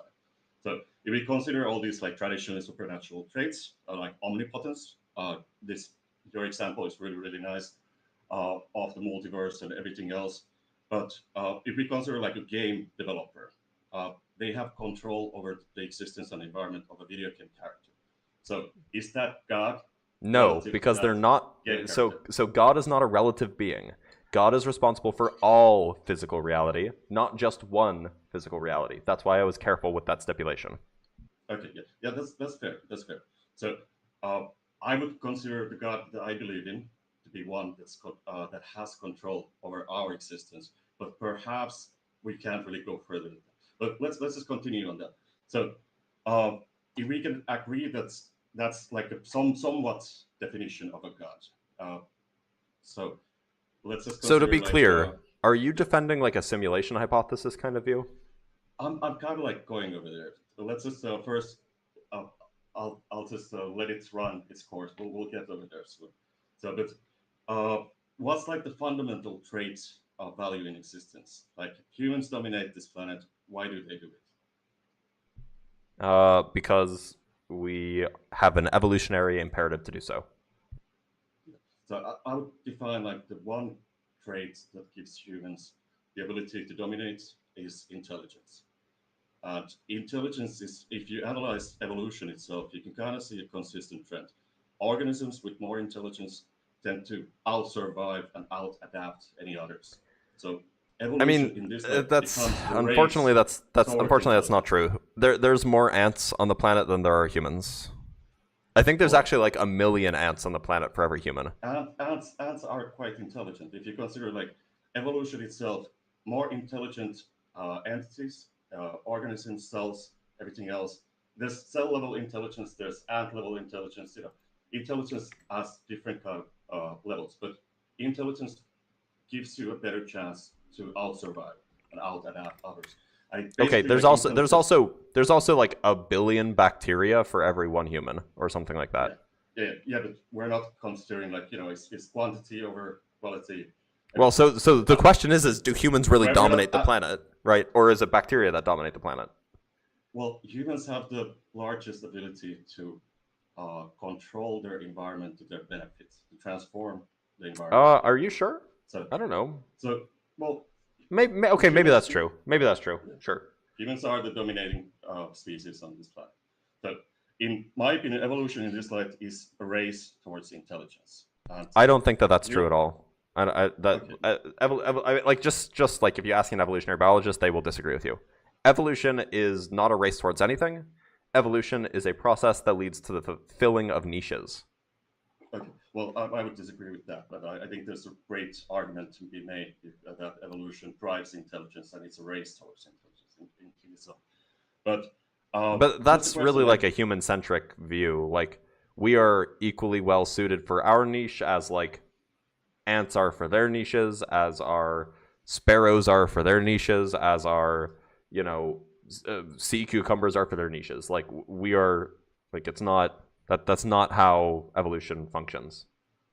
I would disagree on that, but maybe that's something that we can disagree. But I would just say, like, is humanity leading this race in this existence in intelligence? Would you consider that? We are absolutely the most intelligent creatures on the planet. Absolutely. On the planet, yeah, but in existence. So would you agree that there could be a more intelligent entity, maybe something that's more like a super intelligent entity? Yeah. There could be aliens that are like 1,000 years more, that are more intelligent than us. Sure. Yeah. So that's probably something that most people would agree on. But if we imagine that aliens or something like that, we could even throw it further than that.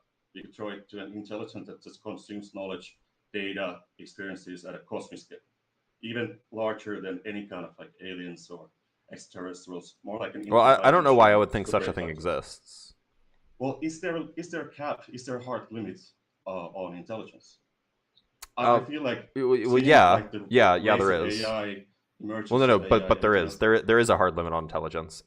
There's a hard limit on processing speed. Okay, so if you're saying there's a hard limit on processing speed, yeah, for sure, yeah. And that's essentially how we quantify intelligence, as basically ability to process information and categorize it and things like that. Well, I feel like intelligence in itself could be something that cosmic level super intelligence could be farming intelligence, be creating simulations just to. But why would we think that Why would we think that such a thing exists? Why would we think that a cosmic level super intelligence exists? Well, that might be the disagreement that we have over here, because I feel like evolution is a driver towards intelligence. Evolutionary biologists would disagree with you. Intelligence continues to grow. So, well, we only know evolution on Earth, and the most intelligent entity on Earth dominates it. So it kind of makes sense to extrapolate on that and say that the most intelligent entity in existence dominates existence. I don't know how you can extrapolate. No, I don't think that you can extrapolate to that. In fact, it may very well it may very well be the case that actually the dominant type of life forms in the universe are like bacterial. Okay. Well, I feel like a super intelligence, seeing like the emergence of AI, for example, if you just count like 1,000, 1 million years, 1 billion years of evolution, it's obviously like almost like certain that humans are not the most intelligent entities in existence. So yeah, we're only but like I don't know how this then implies that there's like a universe controlling AI. What's the maximum level that intelligence can obtain? What kind of entity we could just imagine that could exist? What's the most intelligent? Whatever that entity might, whatever that entity might be, it would still be within the universe. So, well, would it? So yes, example, that's what it means to exist. If we create, universe, we could have a multiverse. We could have an entity that creates universes as simulations. No, you can't. Not within our universe. No, you can't. Well, that's the thing. Not within our universe, but if you're and so do you have any reason? So why would you think that any being ever would make simulations of universes, or would be able to make simulations of universes? Why does humanity make simulations? Humanity makes simulations to collect. We don't make simulations of universes. We make simulations of toy models, right? Well, toy models, weather, everything else. But we don't have the capacity to make simulations of the universe. If you had the capacity to make universe simulations, that'd be why do you think that it would ever be possible to make? Why do you think that would ever be possible though?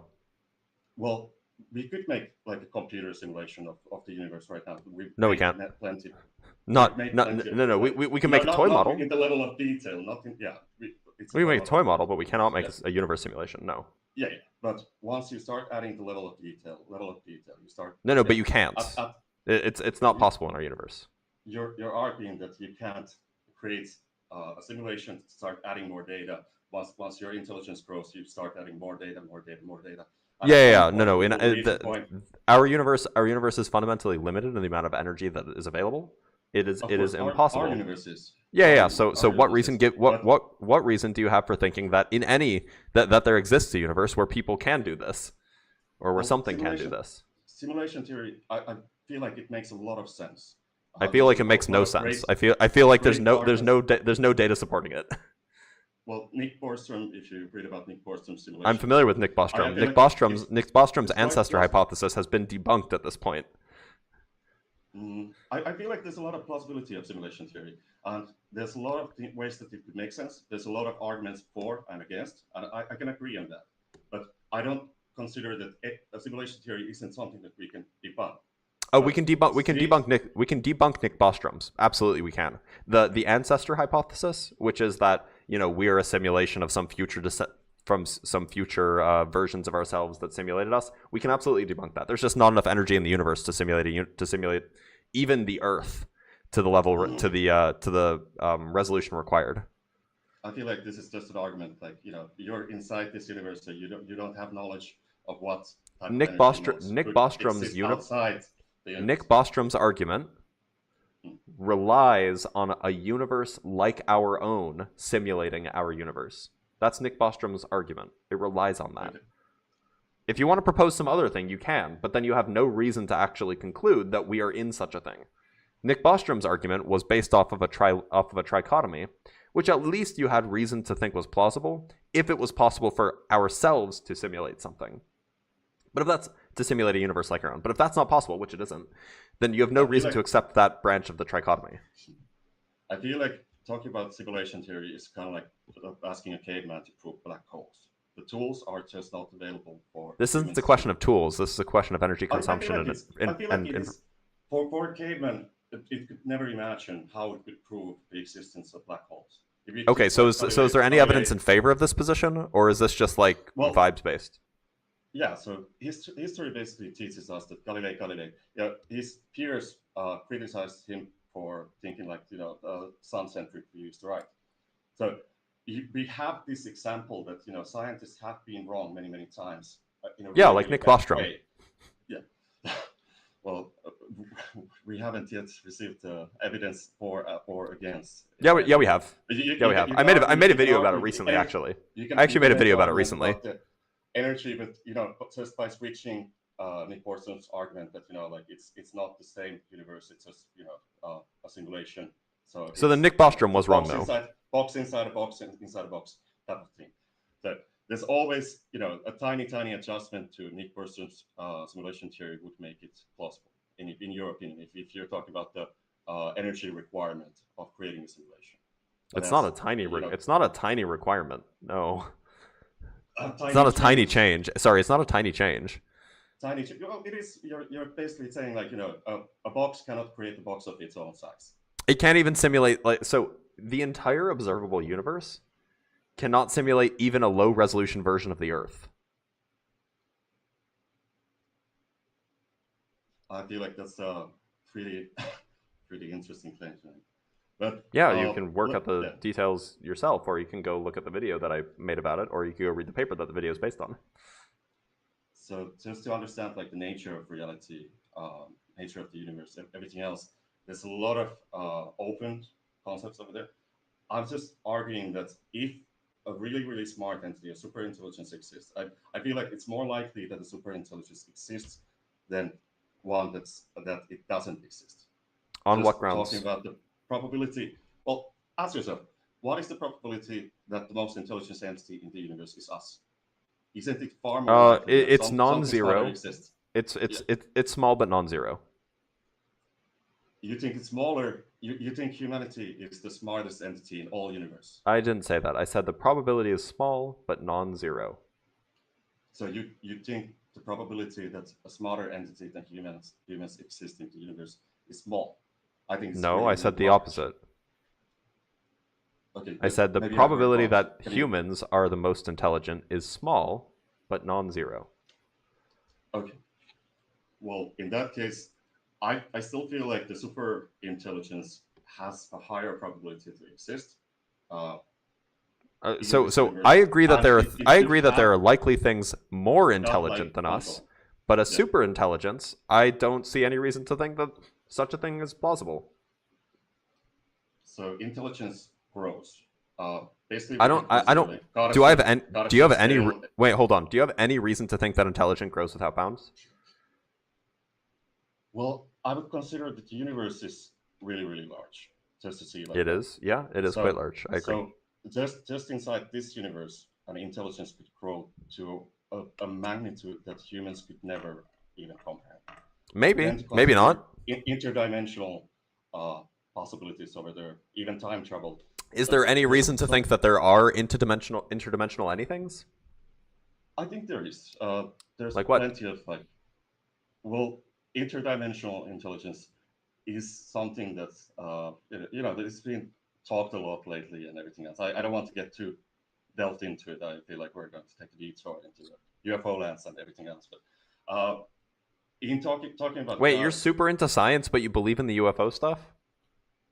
well, UFO stuff and UAPs and everything else related to that. I feel like there's enough evidence that it should be investigated Wait. more seriously.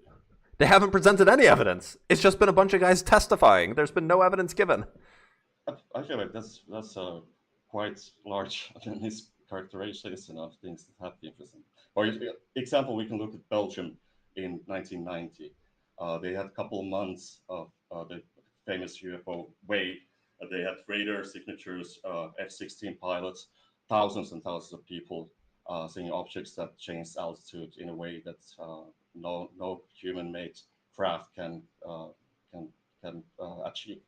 So just there are plenty of examples, but maybe you haven't studied them in a way that you could read about. And so somehow that gets you to the conclusion that like interdimensional beings are possible? Well, it is. Yeah.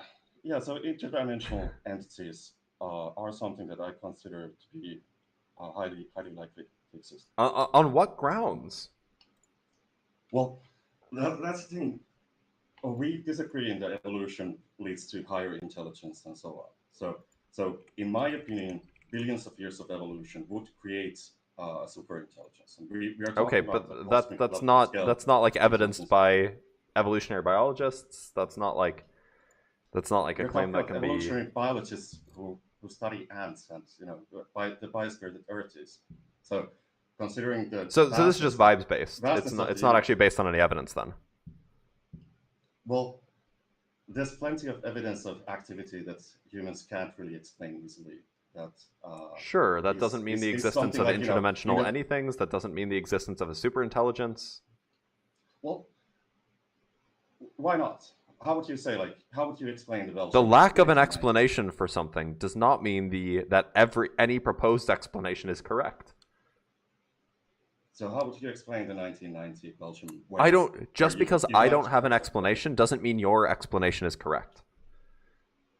Well, in this case, we have evidence of an entity. Well, vehicles flying in Belgian airspace, and they were haunted by F-16s. They were seen by many people on the ground. Radar signatures from multiple stations. That's enough evidence that that object over there was real. And when that object made movements that no human-made vehicles can make, I feel like that's pretty strong evidence that something exists.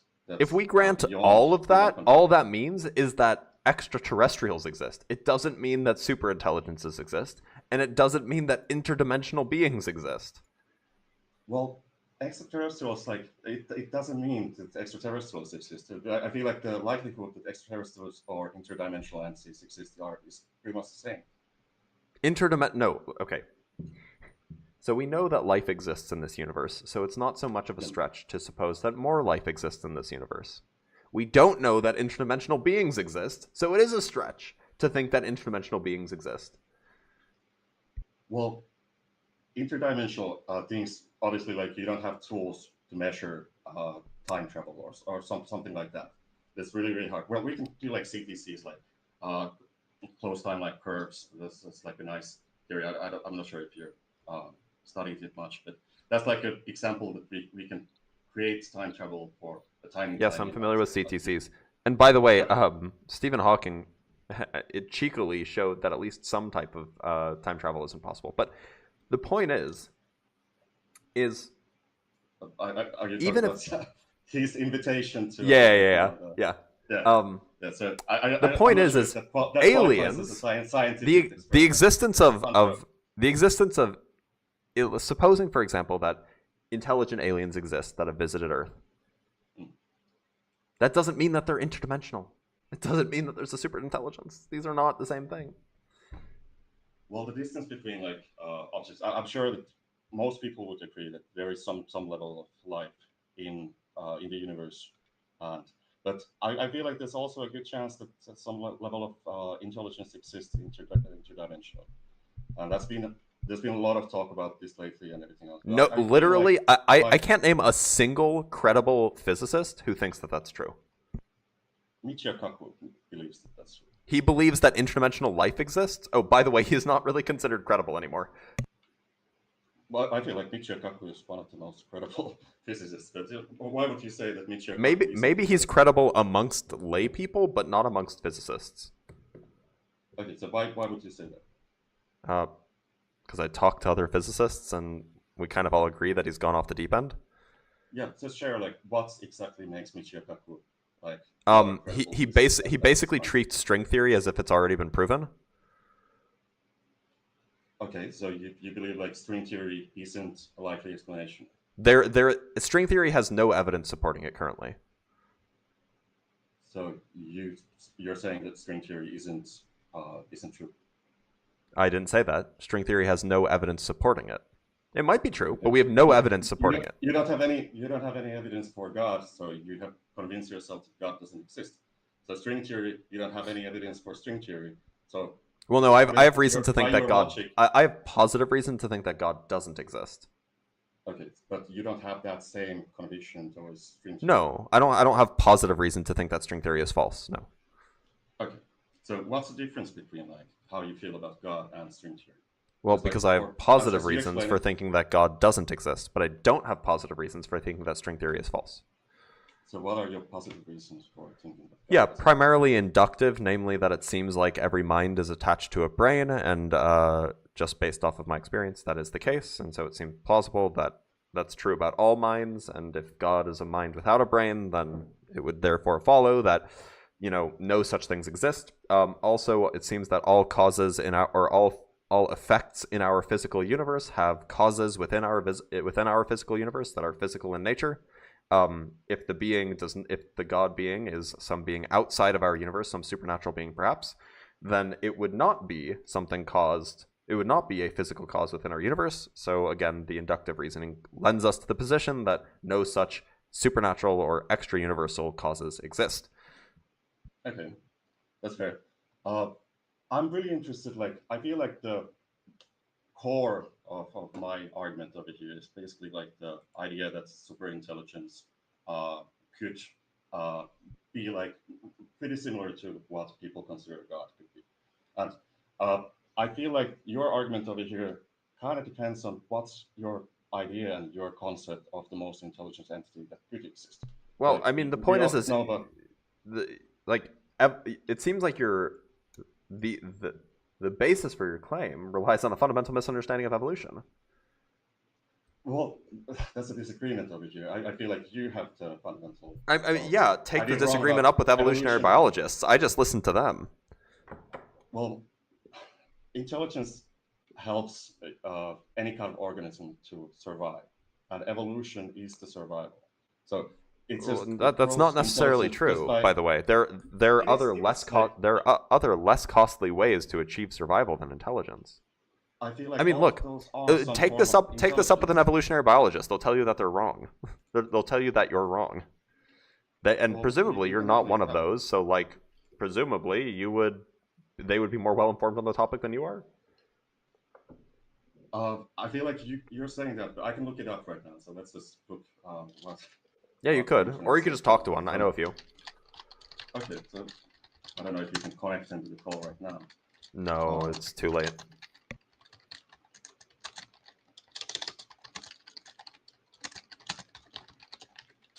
Yeah. So I still believe like evolution, intelligence allows you to survive better.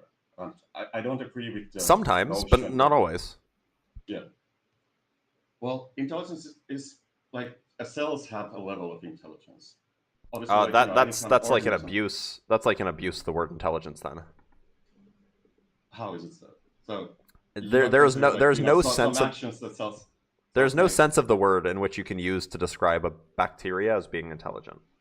Okay, how would you define intelligence in that? Ability to rationally evaluate data, perhaps, Okay, in like so an you don't intentional consider way. An ant is not rationally evaluating data. Well, it has No, sensors. ants are essentially biological machines. Yeah, but sensors are data. So an ant has a method. No, but they're not making rational. They're not making rational. They're not making rational evaluations. They're just. Well, they are. They're like, closer to a their machine. Their sensors show them like, hey, this is bad, this is good. That's an intelligent choice.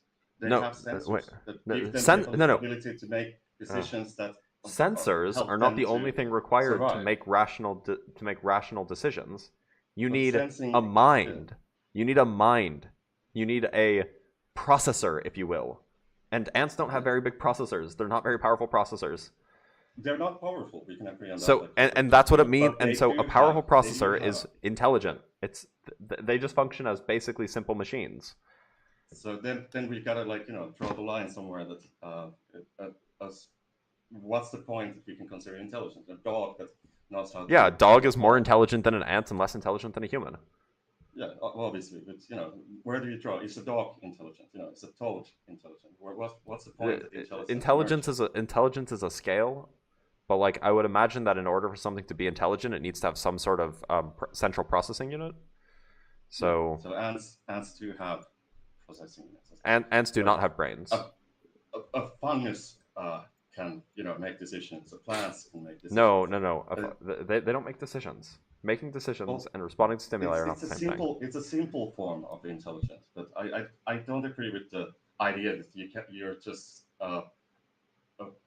defining intelligence as only something that it is a rational decision. So just all I can say is just talk to an evolutionary biologist. Like it seems like this is fundamentally based on like a perverted notion, not in like the gross sense, but like a perverse notion of like what intelligence is and how evolution works. I just listened to them, and they're like, yeah, no, evolution isn't like driving towards intelligence. Evolution just drives towards what works, and intelligence works in some cases, and it doesn't work in all. It doesn't work in other cases. Yeah. Well, we can see like with humanity that humans are the dominating species on this planet. They might even disagree with you on that, but with the ability to transform. Well, ants can transform, bacteria can transform their environments, and so on.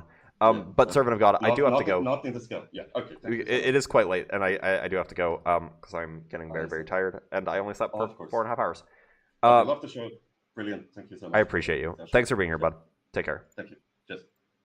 And our guest, I see that you're waiting. Unfortunately, that was my last guest, and for everybody who's been waiting on TikTok, that was the last guest. So I do have to end the live here. I need to go to bed. Like I'm exhausted. It was an early morning. So thank you guys all for being here. And I'll be live again tomorrow at the usual time.